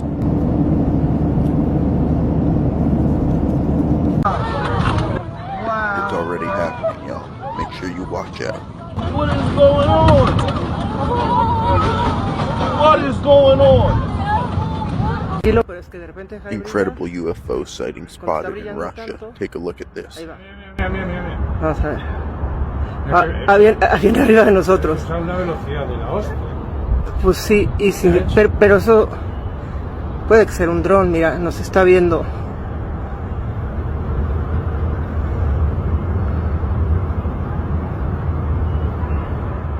I mean, what could even cause this? This is crazy. Y de repente se apaga. This might be the best UFO sighting ever caught on camera. It's a UFO! Wait, stop. I gotta get out. I want to show you this. It's another UFO video that's been making the rounds. This is it appeared on social media. It was shot by a U.S. military pilot who was flying over the South China Sea. It was filmed on the 24th of November. It just came out last week. Pilot was at 39,000, not far up the coast of Hong Kong, when he'd seen this out the window. 3 sets of lights flying above the clouds in unison. You can see some of them dim periods, but appear to be the same base as the bees. Not clear what it is. The video, though, comes at the end of a year that has seen the UFO phenomenon gain widespread acceptance. Just the other week, the U.S. Department of Defense announced the launch of another new UFO task force. So what is... This guy made a major mistake. I don't think this guy understood what he was doing. This gentleman behind me at the top of the screen decided he wanted to go run up a flight of stairs, but those flight of stairs ended up being a Mayan temple. Now these Mayan temples are extremely old. The oldest ones are between 4,000 and 4,600 years old, whereas the newest ones are about 1,000 years old. They were built by the Mayans, used as either sacrificial rituals or temples for their gods, and they were very important to them, and they're still very important to the culture today. The reason they're blocked off from people going up them is to prevent erosion, disruption, and graffiti. They don't want anyone coming in there and being able to ruin these, as they are very old and they're also very big national landmarks. They're used today as landmarkers and also places and venues for people to hold ceremonies. At the very least, this guy right here is going to get a very big fine. If he's on vacation, he's probably going to have to miss his flight home and stay a little longer if he does get jail time. I wouldn't be surprised if he does, as this is very frowned upon. And by the reaction of everyone when he came down, they were all throwing stuff at him and very upset. If he's put in front of a jury of locals, they're not going to let him off easy. They're going to make sure he knows he pays for the mistakes he made. So if you're on vacation and you're somewhere where someone finds something important, don't disrespect it, as you probably won't get any sympathy and you're going to have to pay the price. From an aerial view, the landscape of Saudi Arabia is dotted with greenery. These are farm fields that appeared in the desert thanks to irrigation. Until recently, the water needed to perform these miracles was thoughtlessly pumped deep from under the surface. The country decided to be self-sufficient instead of importing products from other countries. However, this decision resulted in disastrous consequences. Central irrigation systems have been installed in the barren Wadi Ashiran Basin, located in the northwestern part of the country. They irrigate water that has been stored in subsurface rocks for about 2 million years, buried about half a mile underground since the last ice age. Each field has a diameter of 2,600 to 3,300 feet, and its very unusual shape is the result of the irrigation system. Each field uses a so-called circular irrigator, where water comes from an underground well in the center of the field through a special pipe, with many openings that continuously rotates around the field. The pipe itself moves using pressure from the source without any electricity. The improper scheme of turning the desert into wheat fields and gardens has had serious consequences. But that's not all. In Saudi Arabia, high levels of private consumption have exacerbated the problem of shrinking water supplies. Urbanization and improved lifestyles have led people to use more water for their daily activities. In fact, the average daily per capita water consumption in Saudi Arabia is 266 liters per day, or 96.8 cubic meters per year, twice the average for citizens of the European Union. Experts estimate that natural water resources in some parts of Saudi Arabia are in danger of disappearing over the next 20 years. As we said, the trouble is that the water in the aquifers of Saudi Arabia is not being replenished. The rainfall here averages between 100 and 200 millimeters per year, making groundwater in the area a non-renewable resource. So this project is currently in a dilemma. Saudi Arabia faces a major problem of water scarcity. Do you have any ideas on how to solve this issue? They decided to wave their phone lights at a departing cruise to see if anyone waves back. A few people spotted them at first and started to wave back. Whoa. How many is there? There's so many. They then illuminated their room to catch the attention of more people. It worked and even more people joined in. People started whistling and spreading the word, which made a lot of people gather on the top deck and even in their room to wave back together. If you take a shovel, can you eventually dig through the earth? Dig to 1 meter. This is where gophers live. Dig to 2 meters. This is where humans are laid to rest after death. Dig to 6 meters. Metal detectors can only detect up to this depth. Dig to 20 meters. This is the depth of the Paris catacombs, home to 6 million corpses due to the plague. Dig to 40 meters. The world's deepest swimming pool only reaches this depth. Dig to 85 meters. This is the depth of Derinkuyu Underground City, a cave with 1,200 rooms, which can accommodate 20,000 people. Dig to 105 meters. This is the depth of the Arsenalna metro station in Ukraine, the deepest train station in the world. Dig to 115 meters. This is the depth of the English Channel Tunnel, a 50-kilometer long railway tunnel connecting England to France. Dig to 120 meters. This is where the deepest tree roots discovered reside. In a southern cave, there is a wild fig tree that, if uprooted, would stand as tall as a 40-story building. Dig to 155 meters. This is the depth of the Sala Silver Mine Hotel in Sweden. A stay here costs 4,000, and you have to take a mine elevator to reach the hotel. Dig to 212 meters. The world's deepest marathon is held at this depth. It's hard to imagine the feeling of running here. Dig to 240 meters. This is the depth of the Seikan Tunnel, located in the Tsugaru Strait in Japan. Dig to 392 meters. This is the depth of the Woodingdean Well, the deepest well ever dug by human hands without any mechanical equipment. If you accidentally fall in, it would take 11 seconds to hit the bottom. Dig to 700 meters. This is the depth of the San Jose mine in Chile, famous for the 33 miners who were trapped for 69 days and were eventually rescued. 1,160 meters. This is the depth of the deepest bat cave on Earth. It's also where several countries store their nuclear waste. 1,271 meters. The deepest concert ever held took place in a disused Finnish mine in 2007. 1,642 meters. This is the depth of Lake Baikal, regarded as the deepest lake in the world. 2,400 meters. This is where the Jinping Underground Laboratory in China is located, used for dark matter detection and research. 3,600 meters. This is where the deepest dwelling animal, the devil worm, resides. Dig to 6,000 meters. This is the limit where microbes can survive. 11,000 meters. This is the Mariana Trench, the deepest part of the world's oceans. 12,000 meters. This is the maximum depth reached by the Kola Super Deep borehole. It's hard to imagine what would happen if they reached the Earth's crust. Would it spell disaster for our planet? 12,400 meters. This is the depth of the Z44 oil well, the current human limit. By the time you reach this depth, you might feel pretty cool, thinking you're close to the Earth's core. But think again. The Earth's radius is 6,371 kilometers, and our maximum limit is only 12 kilometers, which is only 0.2% of the Earth's radius. Considering the high temperatures and pressures at the core, even with technological advancements over the next few thousand years, it would still be unattainable. And even if we did reach the core, it would destroy the Earth. Now you understand why humans can explore outer space, but none have ventured to the Earth's core.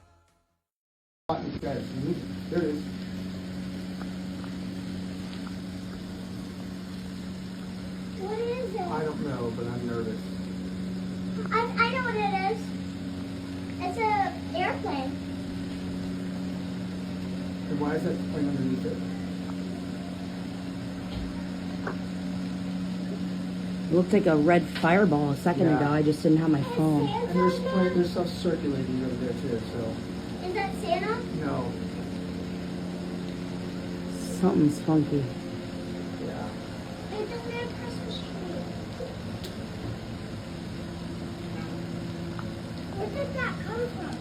I don't know. It's like disintegrating now. Yeah. What's that white stuff in the sky? Stop. That's weird. There goes another one. On the side, look. This looks like that plane just like blew up. We're going to... Let's take the dogs out. We get a better look at the screen. What the hell is that? I'm not going out there. Why? It's gone. What? Oh my god. What the Because you need to understand there's a world of difference between United States and America as a country. In 1878 to be exact, there was a privately owned corporation incorporated called United States Corporation. And it was stipulated in the corporation papers that anyone who would work for that particular corporation would be called a citizen, not an employee. It's a privately owned corporation. It was referred to as United States. So today, if you're conducting business in this country and someone asks you if you're a citizen of the United States, and you say yes, because you perceive the question is, are you lawfully in this country to do business? And you say yes. They didn't ask you if you were a citizen of America. They didn't ask you if you were lawfully in America. According to international maritime admiralty law, they ask you a question. Are you, of your own volition, out of your own mouth, testifying that you are a citizen of the United States? The United States is a privately owned corporation. It's a privately owned company. And if you say, yes, I am a United States citizen, now that makes you an employee of a privately owned foreign corporation. The truth is hidden in plain sight, and this is how they hide everything. If you are looking for the knowledge that has been hidden from us, if you want to know the meaning behind these symbols, if you want to know who controls the world, this ebook will literally unveil that to you, and ye shall know the truth, and truth shall set you free. Illegal places that you cannot visit. Runet Island, home to the spine-chilling Runet Atoll Dome. It is certainly a place that I would highly recommend that you don't visit. The dome is a 350-foot concrete lid that is filled with radioactive soil caused by nuclear weapons tests that took place there from 1946 to 1958. Leaking and breaching of the dome could, however, disperse plutonium, a radioactive element that is extremely toxic. What makes things more terrifying is the fact that the dome has been leaking for the past 7 years, releasing radioactive materials into the surrounding ocean. Would you be brave enough to visit the Runet Island Dome?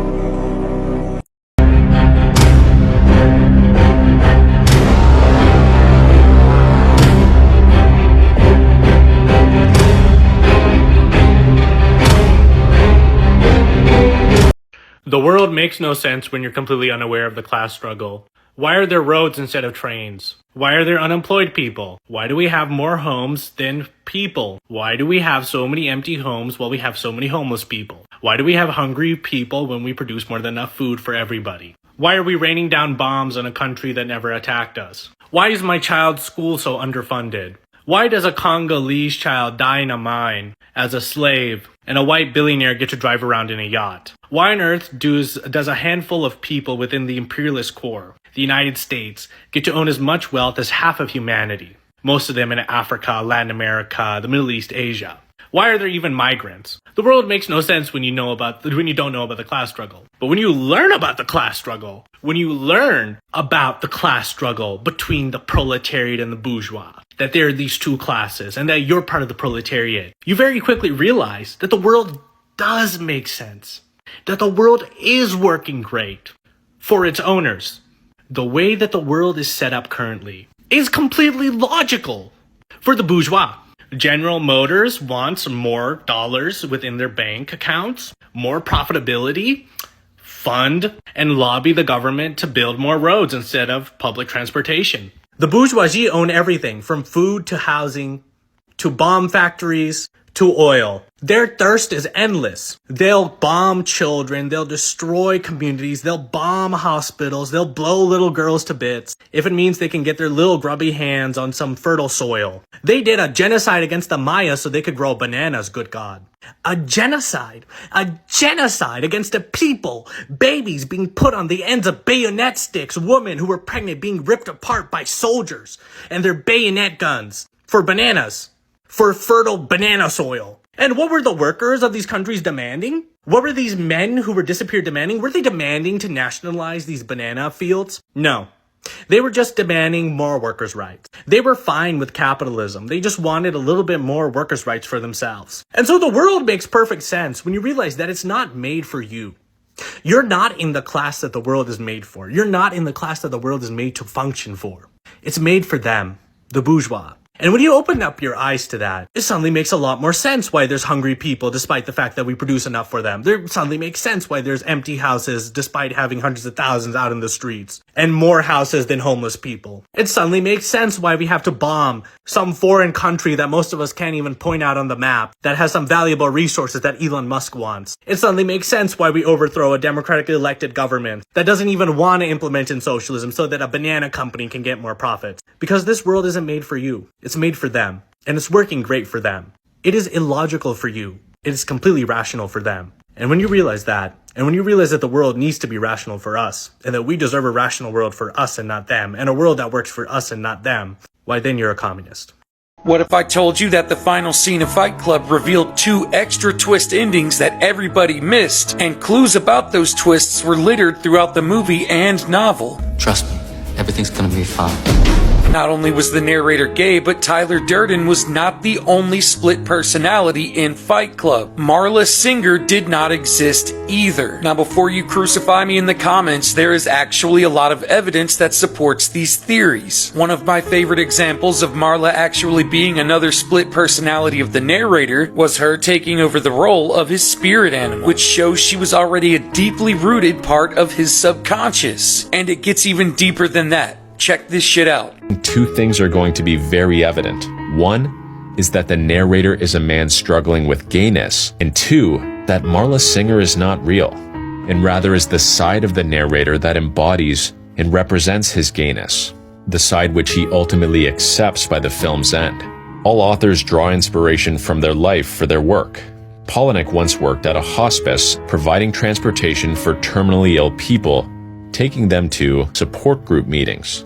We see our narrator attending these same groups. What life experience would he draw from that might just make our narrator gay? Newsflash for ya.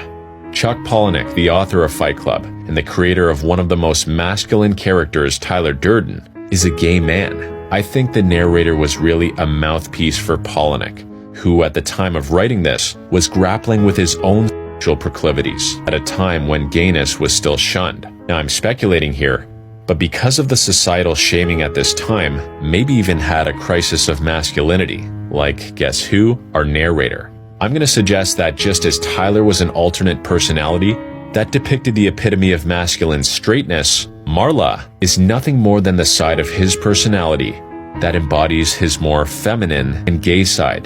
Marla Singer is not real. Consider the fact that Tyler and Marla are never in the same room together. Except for their humping, Tyler and Marla were never in the same room. Tyler leaves, Marla enters. Like Tyler, sometimes the narrator imagines himself as Marla, and other times he is still himself. Check out this scene where Marla, or the narrator, walks out of the support group. What does she or he have in his hand? If we pause the photo and enhance the brightness, we see Marla, aka the narrator, holding a big rubbery one to be exact. The narrator referenced this exact same at the support group meetings. Strangers with this kind of honesty make me go a big rubbery one. And that big rubbery one, it's his all along. It keeps popping up throughout the movie. It was in his suitcase. My suitcase was vibrating. It's a deal. And it's with him at his, not Marla's, yes, his apartment. or possibly hotel room. A hotel room he really went to after his condo blew up. Because guess what? The Paper Street mansion is not real either. If you look up what a paper street is, it's a house that appears on a map but does not actually exist in real life. What about this scene when Marla's in the fake Paper Street mansion, talking with our narrator about a dress that she bought? With the dress on, Marla says this to our narrator. You can borrow it sometime. Every line in Fight Club, no matter how small and insignificant it may seem, has some meaning to it. The only possible reason that she's saying this is because it's the narrator's feminine and gay alternate personality. There's more proof that Marla could be fake. Look at how Marla and Tyler dress alike. Look at how the narrator and Marla dress alike. These are three personalities intermingling at odds with each other. The end of the movie could signify the narrator finally coming to terms with his gayness and accepting that side of him, eliminating the straight side embodied by Tyler. I've never felt unsafe in New York City. The only time I feel unsafe is when I'm in areas like this. There's no one. It's not the absence of bad people that makes the city safe. Rather, it's the presence of regular people. In that video, she's experiencing a liminal space, and I'm going to get to what that is in a minute and how we can prevent them. But first, I want to talk about the Jane Jacobs concept, Eyes on the Street. The concept is basically this.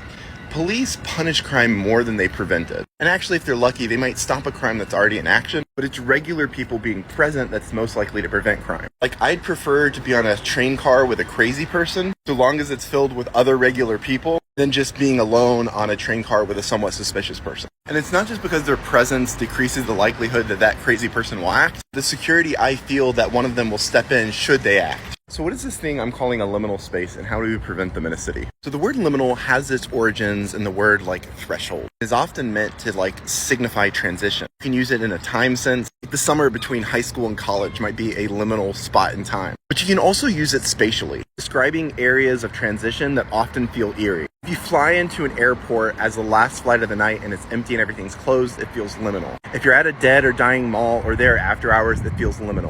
Big empty parking lots feel liminal. Cities can make spaces less desirable to inhabit through their policies, which concurrently makes them less habited and therefore less safe. So I'm going to show you some areas of Chicago that seem liminal and contrast them with places that aren't. But first, when you were experiencing one of those places that's eerily empty, ask yourself, what reasons do people have to be there? The absence of a liminal space would be something that Jane Jacobs calls the sidewalk ballet. Essentially, you want lots of little reasons for lots of different types of people to inhabit a space throughout the day. Park at night becomes liminal in part because there's nothing to do there at night. A block in the city that only has one building with one purpose is liminal because there's no reason for people, even if they're inhabiting a bar right here, to spend time on this side of the street. This building lacks what city planners would call entrance frequency. Let's juxtapose it with this side of the street where there's bars, cafes, small banks, boutiques. Here's the thing, this doesn't mean we can't have big buildings, we just have to build them right. Let's contrast 150 North Riverside Plaza with 205 West Wacker. Completed in 2017, completed in 1929. Despite being a big building, which might be more of a monoculture of offices or apartments above it, it has lots of little entrances and buildings along the bottom. And let's contrast that with 150 North Riverside, which really just has one big entrance, the entrance to the building. In fact, most of the mid-century modern, textual, contemporary, Isian modern buildings all get this wrong. That block will be busy 2 times a day, when people are getting to work and when people are leaving work, and maybe a little bit on their lunch. This is what is meant by entrance frequency. Another thing that creates liminality is the presence of cars. Streets need to be built overly wide for the certain rush hour, but during off hours like in the morning, it creates a really liminal space. Places we aren't meant to inhabit, just to transition through as we cross. But also the presence of cars here, which make it feel unsafe during the day, makes it less likely that people are going to frequent shops on the other side of the street. Again, if you're going to keep a place busy, you need people to want to stay there.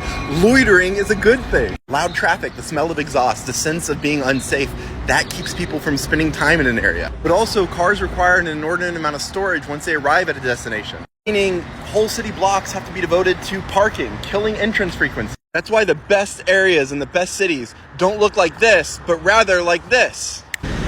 Quaint, pedestrianized areas where it feels safe or delightful to inhabit and spend time, with multiple different reasons for a diverse array of people to show up at different times of day. Except at 5 a.m. on a Friday. But John, cities are just giving people what they want. Ample parking for their cars, wide roads to drive. Policies are delivering what they're designed to do despite what people want. In most cities, parking mandates require businesses to create parking spaces regardless of whether or not they want them, instead of giving them the freedom to do something like this and create additional seating. Outdated traffic manuals that only measure roads based on their amount of throughput rather than safe and desirable outcomes for roads and streets. Roads that require large medians or shoulders with recovery zones, neighborhoods with setback requirements, minimum lot sizes. These all create liminal spaces, destroy regular, spontaneous human interaction that naturally occurs at the heart of traditionally developed cities.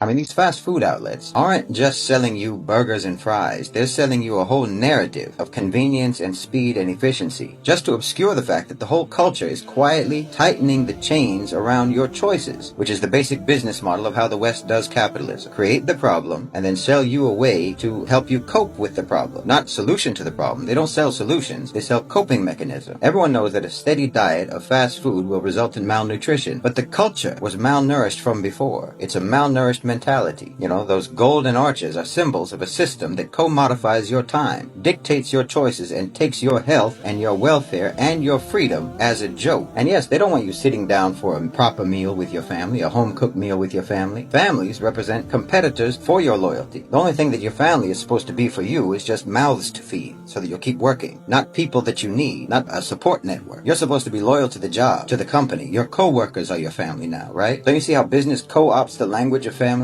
We're all one big happy family at this company. I mean, what kind of a tyrannical, insane family would that be? No, they want you atomized. They want you isolated, obligated, and subjugated, wolfing down fake hamburgers and fake french fries and a huge, sugary, fizzy drink just to ramp up your productivity and your energy for the second half of the day. And maybe you can pick up some more on the way home at the drive-thru, on your commute back to your cell before it all starts again tomorrow. But part of it is also because of the capitalistic imperatives that dominate the entire Western world.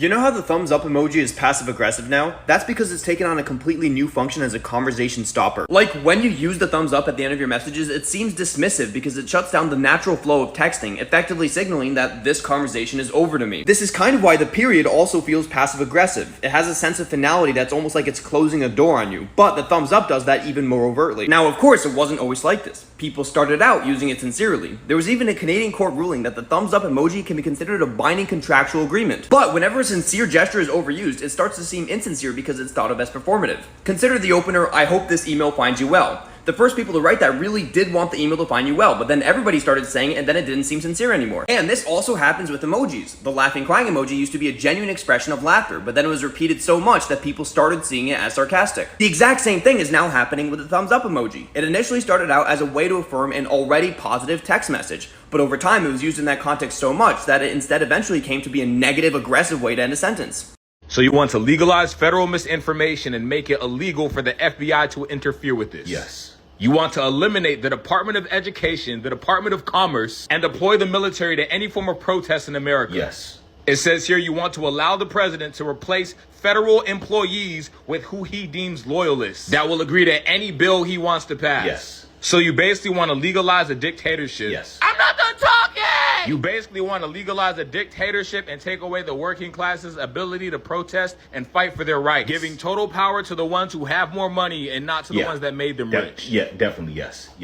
So just a personal question. This would openly create new slaves. How are you agreeing to all of this? Because I'm rich and none of this actually affects me, and some of it benefits me, even if it's to the detriment of the rest of the population. So you're okay with oppressing the majority of America as long as it means more power for you and your team? Yes, I'm definitely okay with that. My family's good. But have you considered the families that aren't good? Also the fact that the wrong person in power could pass unethical bills and destroy America as a whole. I just told you I'm rich. I don't care about any of this. Just pass the bill. Yes to everything. I got things to do. So money has led to your abandonment of ethics, morality, and any sense of empathy for the rest of America. So you are a legal terrorist.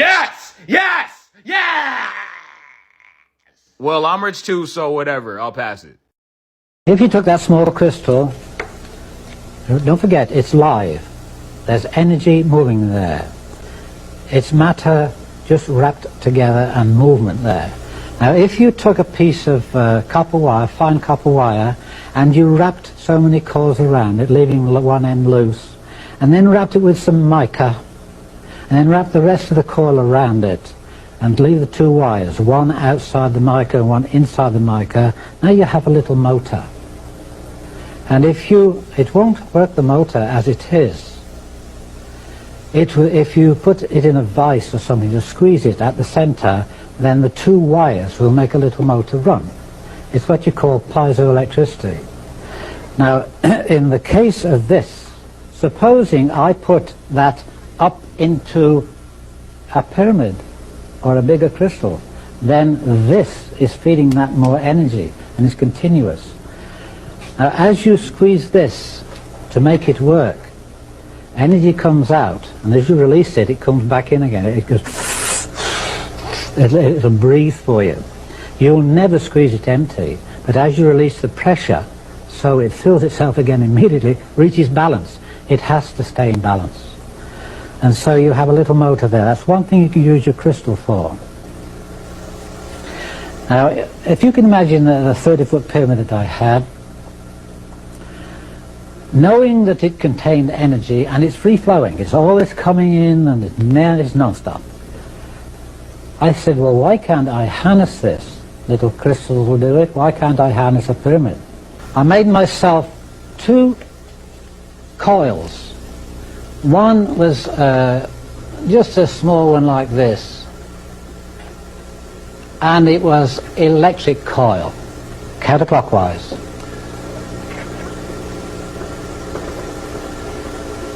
And I hung that in the top of the pyramid. But before I did that, it was stove wire. And there's about 8 strands of copper wire and stove wire. And I undid them and made them into a lot of fingers like this, spread them out, something like an antenna. And this end here, I just hung it up, fastened it up onto the beams, and that was right in the peak.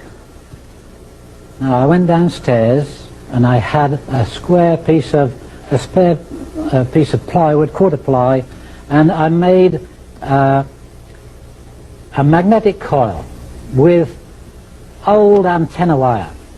It was double wire. And I put one end straight through into the earth, and so looking at it like this, it stuck through there, and my coil is on here like that. And the other end I left standing up to connect. One's into the earth. Now all this wire here, it's only quarter ply, and I used 2-inch staples. The staples went straight through the ply and gave me a better ground. This was also ground in the center. Now, there are many things that have happened to me in my time that I can't really explain. There are many things that I have known, but don't know how I know. And this is one instance where this happened to me.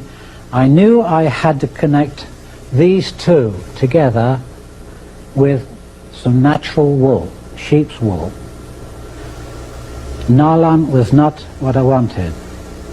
And so I got hold of some ordinary wool, and I measured it out. Up the stairs go right to the top.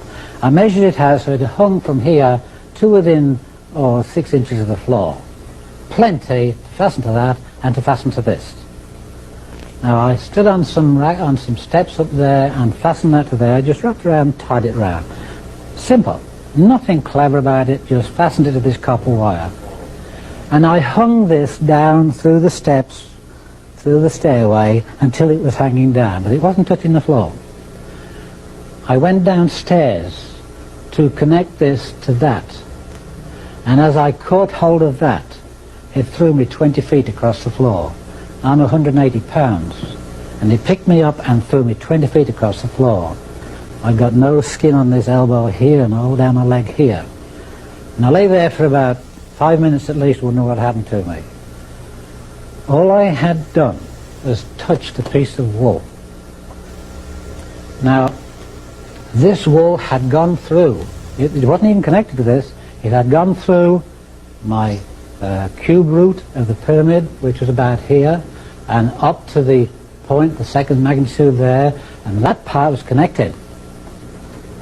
And when I touched that, I grounded the whole damn thing, and it threw me 20 feet across the floor. I didn't know what had happened to me, and the result of it was I took the whole thing to pieces. I still have the parts. You can have them if you want them. And I realised that I was fooling around with something I didn't really understand. It taught me a lesson, but it also meant that I could stand here and tell you, don't fool around with these crystals until you know what you're doing. Do you know what happens when you turn a horizon into music?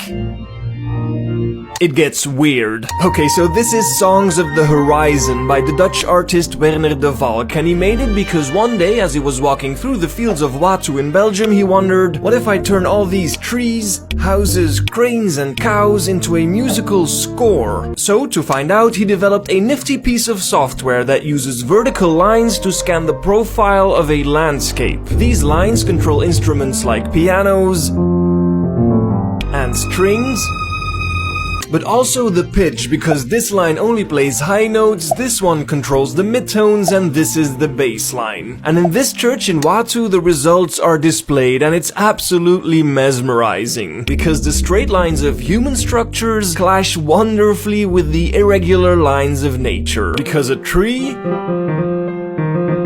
doesn't sound the same as a crane, and a truck doesn't sound like a flock of birds.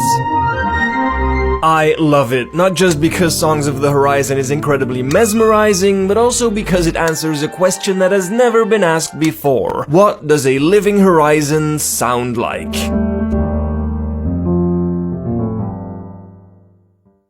He says, if we make a mistake, we don't want to die, so we will provide the shielding. And so this shielding thing started for no other reason than they didn't know what was a critical mass. Many things had been done in the name of health and safety. Don't get burned, you got to have safety record, you have to be safer than anybody else. We were already safer than anybody in the whole world. And I says, hey, that's not what the ball game is at all. I'll bet you the ball game is something else. And in 1982, when the Congress passed the Nuclear Waste Policy Act of 1982, a guy by the name of Mo Udot authored that bill. It's called the High-Level Waste Disposal Act. The material he called waste is the reusable uranium that I had been working on for 32 years. Mo Udot and I do not agree on whether that material is waste or not. The name of the game then is who owns the plutonium and how much is it worth. The government says bury it 3,000 feet deep in basalt, and we'll hold a contest among the states to see who gets to bury it. Why do you want to bury it? Did you ask the owners? Who is the owner? In inflated dollars, a ton of reusable uranium fuel contains useful metal isotopes worth upwards of $10 million a ton. The value of reusable uranium fuel scheduled for permanent disposal probably exceeds the national debt. When fissile elements, fissile isotopes, are present at less than 5 weight%, plutonium-239 equivalent, and the heavy metal oxide matrix is stored dry in air, it has no critical mass. If it is light water reactor fuel at less than 5% equivalent fissile content, you can handle it, you can do anything you want with it, you can stack it up, you can have a room full, you can have a handful. As long as you keep it dry, it will not sustain a chain reaction. What then is all this falderall? They don't know what they're talking about. Why do we have all of those rules? Fear of undereducated masses who work in the industry. I didn't say anything about ordinary people now. I'm talking about the people who have worked in the industry and those who cast stones from without. The Ralph Naders, the Jane Fondas. Maybe the industry is the source of the problem. The industry is the one that made up the committees, that made the rules, that the Congress enforced. You ever thought of it that way? The strangest kind of feather bedding that's ever been dreamed up. It makes the railroad engineers look like pikers. The only amounts of fissile process materials that are of health concern to the handlers are those that can accidentally cause an unshielded nuclear chain reaction, or that will cause erythema from the shortest wavelength, highest frequency, and therefore the most easily shielded ultraviolet light emissions of the electromagnetic spectrum. Big words. Let's see what they mean. The emissions from uranium, plutonium, cesium, all of those things are only important if you assemble an amount that if you get this amount and this amount together, it can go critical. You can get a blue flash and therefore get burned. And that's happened 34 times, and 8 men have died as a result of that. Accidental criticality. If you've got enough of it together that it's giving off ultraviolet light of this particular wavelength and frequency without any intervening shielding, enough to burn you, sunburn you, erythema, reddening of the skin. If it's less than that, if the effect is less than that, then what is the problem? Excessive government regulation. That's what's the problem. Deuterium is hydrogen 2, tritium is hydrogen 3. If you let an inventory get away from you, what's going to happen to it out in the biosphere? Nothing other than it will become diluted and join the naturally occurring inventory of tritium, because tritium is created in the upper atmosphere by sunlight. What of these people that are pretending that a little bit of tritium is going to do you in? It is not so. What are those 2 points? Only if it is an economically recoverable concentration, or if it has a natural reconcentration mechanism. Oh, there isn't any one of the radioisotopes out there that has a meaningful level of reconcentration in any of the species. Why then are we still playing this game that any amount of this material is of hazard? Reusable uranium fuel, which has been isotopically enhanced in power-producing reactors, is a valuable national resource, not a high-level waste. The utility operators recognize the future worth of this commodity. Mo Udall, in that Nuclear Waste Policy Act of 1982, imposed a tribute of $1 per kilowatt hour, $1 per megawatt hour on all electricity produced in a nuclear plant, so that they can research and develop methods to throw it away.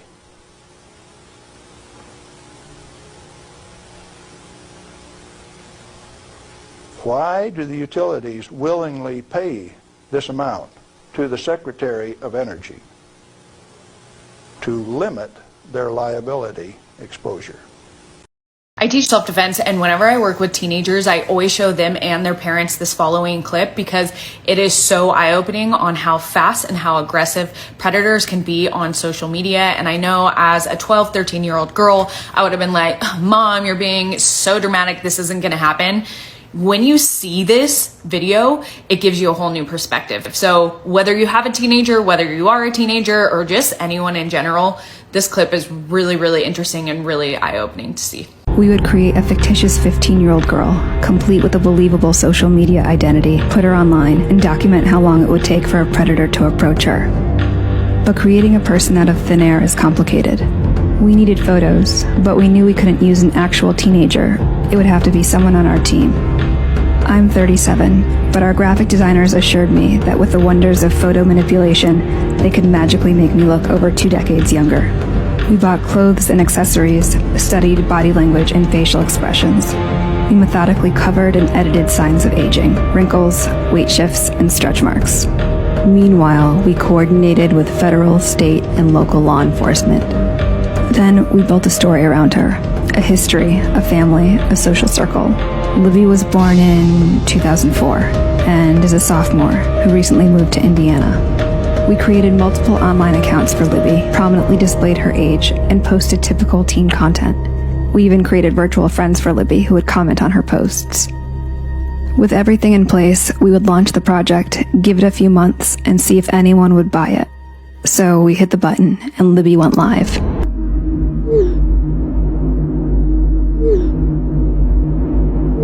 Within the first hour of posting on Libby's accounts, 7 adult men contacted her. By the end of 9 days, that number was 92. Conversations ranged in severity from making sexual comments to sharing and requesting explicit photos and videos, to manipulation and threats. The onslaught was so massive, it took 5 of us playing Libby full-time to keep up. We decided to move off-site where we could scale up the operation and gather as much information and evidence as possible. Since Libby is 15, men might try to falsely justify their actions towards her because of her proximity to adulthood. Would parents question, where's the bar? Would a 13-year-old face the same barrage of predators? A 12-year-old? How young could it possibly go? The graphics team transformed me into 11-year-old Bailey. Bailey is afraid of the dark. She hasn't had her first crush yet. She's still prepubescent. A parent might assume Bailey would be insulated from any sort of predatory attack. We launched our 11-year-old persona online. 444 and go.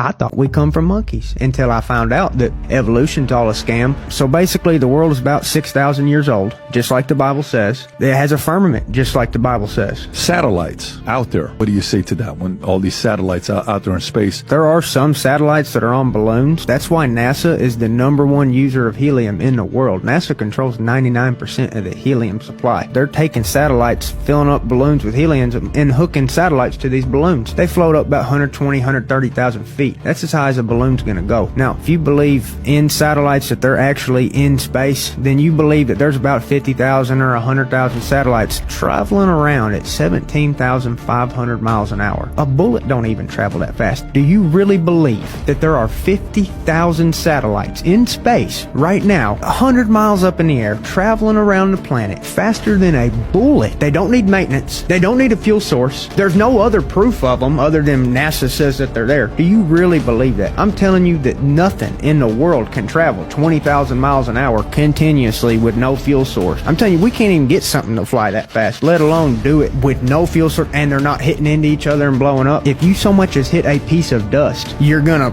kaboom because of the speed at which you're going. So you're telling me that 100,000 or 50,000 satellites are in orbit 20,000 miles an hour and they haven't hit a piece of dust and they're not falling back to Earth all the time? No, brother, let me tell you the truth. These satellites are on balloons, and that's why you can go right now and you can pull up a video of a satellite with a balloon attached to it, because when these satellites crash back to Earth, they always have a balloon attached to them. This is a video of a satellite falling to the ground in Indonesia with a balloon attached. Oh, maybe Bryce is right. Maybe I'm not a brain-dead, dumb hillbilly. Well, maybe I am, but I'm still right, you know? Keep going. Looks like an office building, right? Wrong. Looks like a synagogue. Wrong. These are actually oil rigs scattered around Los Angeles with these fake buildings around them to kind of hide them and trick the public into thinking they're not living near an active oil site. Easy to forget, but Los Angeles is one of the largest urban oil fields in the US. This is what Huntington Beach looked like a long time ago. Here's one on Pico Boulevard that just looks like a sad office building without any windows. But what do you know? Surprise, surprise, it's hiding 51 oil wells inside of it. As you can see from above, it's like open air, just, spewing toxic chemicals to the houses right there, smack dab. It's in the middle of a neighborhood. Can't be good. Then in Pico Robertson, this structure is supposed to look like a synagogue, but no, religion catfish, it's actually an oil rig. You can see from above. But my personal favorite is this entire island off Long Beach that looks like a bachelorette casino destination. Unique structures that are, you guessed it, they're oil rigs. There's actually like 4 of them scattered off the coast of Long Beach. And they're known as the Astronaut Islands because they're named after deceased astronauts. I don't understand the connection, but the building and everything is meant to kind of reduce noise and other forms of pollution, but the same protections are not being applied to all the boatloads of oil rigs elsewhere in under-resourced neighborhoods, so that's a whole other story. Corruption is easy. Just go to Monaco. What? Yeah, this is pretty fun. Let's say you're a politician who just stole a of taxpayer money. To hide this, we'll just funnel it. How would I do that? It's easy. First, we'll go to Monaco. Won't people see me going there? They will. That's why you'll send your associate, not yourself. What happens after that? Well, they'll just take your stolen money and start gambling with that shit. What? Yeah, casinos are the best way to launder money, and the best game for it is poker. How does that work? It's simple. The way poker works is that everyone plays against each other. The person with the best cards wins everything. But what if our associate gets cards and loses? Here's the best part. The other people on your table won't be any random players. They'll be your own associates as well. Your main guy with all the money is going to keep losing on purpose, so that your other associates keep winning. They'll keep repeating this cycle until all of the stolen money is gone and your other associates win it. And just like that, your stolen money is converted into clean gambling winnings. That's it? Won't they track those winnings? They can. That's why you need to have connections with the casino owners. This is where this really gets deep. If you ever look at Monaco, you've probably seen boats, car shows, parties, just rich people While some people use these to show off, the smart ones use them to network and build connections with people. And if you're a politician, networking with a casino owner shouldn't be that hard. What do I do then? After that, we'll make an agreement with the owners that they'll send our money to offshore bank accounts instead of handing us cash in front of the public. Banks in countries like Switzerland keep your identity anonymous. This is why we'll send our money over there, to make sure we can't be tracked. If you can open accounts in the name of different people, then that's even better to hide money. But what about taxes? That's the best part about Monaco. There's no income tax. And since your gambling winnings count as income, you won't need to pay any taxes on it. You'll have to pay the casino owners a small cut for helping you out with this, but it's nothing compared to the millions you just made. Don't try this at home. Brain and jar biocomputers are now real, and they can learn to control robotics. This literal brain in a petri dish was able to control the toy robot mech that it was hooked up to, which is just wild to me. So what you're looking at in this slightly gross image is actually an organoid. It's an incomplete organ, but can still perform the functions of an organ, and it is grown in a lab, and the brain cells are actually embedded in it. I believe the organoid's purpose is to insulate or protect the brain cells in some way, and the brain cells are hooked up to this sensor mechanism. You can even see the ribbon right there. And if I scroll down, at the bottom, we have the sensor hooked up to the human brain cells that are inside of the organoid. So when they fire, these sensors register and the robot walks around. Now what's crazy about this is they actually weren't just doing that one purpose. They were sort of put in there generally, and as a neural network, we're trained in a way very similar to how we train neural network AIs to do this task. I do feel like this one on the end that has the enclosed helmet that isn't just going to dry out is doing better, but this is just absolutely wild that we have created a miniature artificial brain that can at least drive around that mech, which is nutty. You might have seen the guy who could play Pong with the brain implant. And scientists are saying that this shows more intuition, insight, and creativity to how our brains work than traditional AI. They think this is actually going to replace what we traditionally know of AI, and they say it might be better because it uses less electricity, but wetware components have to be kept alive. And letting these things sit out and dry isn't going to do that. So there's a whole different set of technical problems to solve to keep the wetware components alive and functioning. And even in a ideal scenario, I doubt that they are immortal. Now, some researchers are also proposing that we could do this for the entire brain, not necessarily an organoid, or at least many sections of it, and that we could put these little sensors all over certain sections of the brain, or I guess all of it, and eventually learn to have a human-brain interface ourselves, but I think that's a little bit pie in the sky. I think what people are going to try to do is, if it costs less money than the already very energy-intensive AI we have now, they're just going to find the optimal size organoid that maximizes that price curve, and that thing is going to get put to work. Oh, and by the way, the whole time I've been looking at these images, I couldn't help but to think about Krang. Nowhere. This is how you know simulation is broke. Look, the sun is over there. No clouds, no clouds, no clouds. This cloud over there. But where's the shadow for this cloud coming from if the sun is behind me? Check this out. Okay, I'm losing my mind. Can we look at this huge circle in the sky? And then look at our sun with the rainbow around it. Then there's also a circle around that.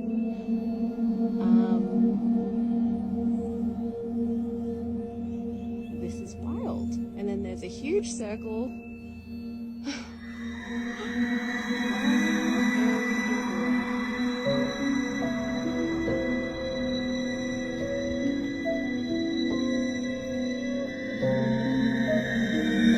And this is what the sun is looking like today.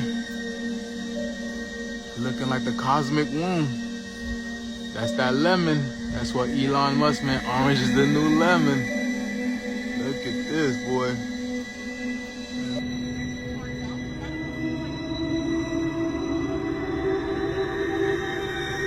I don't know what that is. Whatever it is, it's very...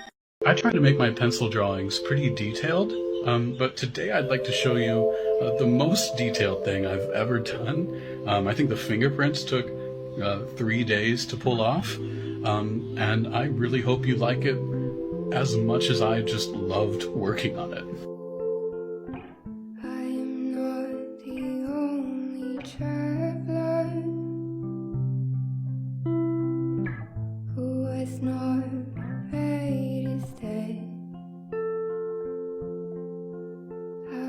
Searching for a trail to follow again. All right, everybody, thanks for jumping on this all hands. Who is this? Oh, this is my corporate translator. He's here to translate all the corporate jargon into words that I can actually understand. All right, I'm gonna have to align with HR to see if this... What's he saying? He's saying he's upset by my presence. I'm not upset, okay? I'm simply processing this information into a more digestible way. Oh yeah, he's really upset. Okay, let's just move forward with the meeting, shall we? So Q1 is in the books and we had a very strong showing. Now there are certainly some gaps within our processes that we're working strategically in order to align that should help us bridge those gaps in a really efficient way. Translator, Q1 wasn't good and management is very upset about it. That's not what I said, okay? There are certainly some gaps, but management is working lockstep in order to come up with strategic processes in order to alleviate these areas of deficiency. They're planning layoffs. No, I'm not saying that, okay? We're just developing ways to become a much leaner organization. It's going to be 25% of the organization. No. Alright, that's it for today's session. Please let me know your thoughts in the comments. Please click the like and subscribe button if you haven't already. Thanks again for showing up, everyone, and I will see you around.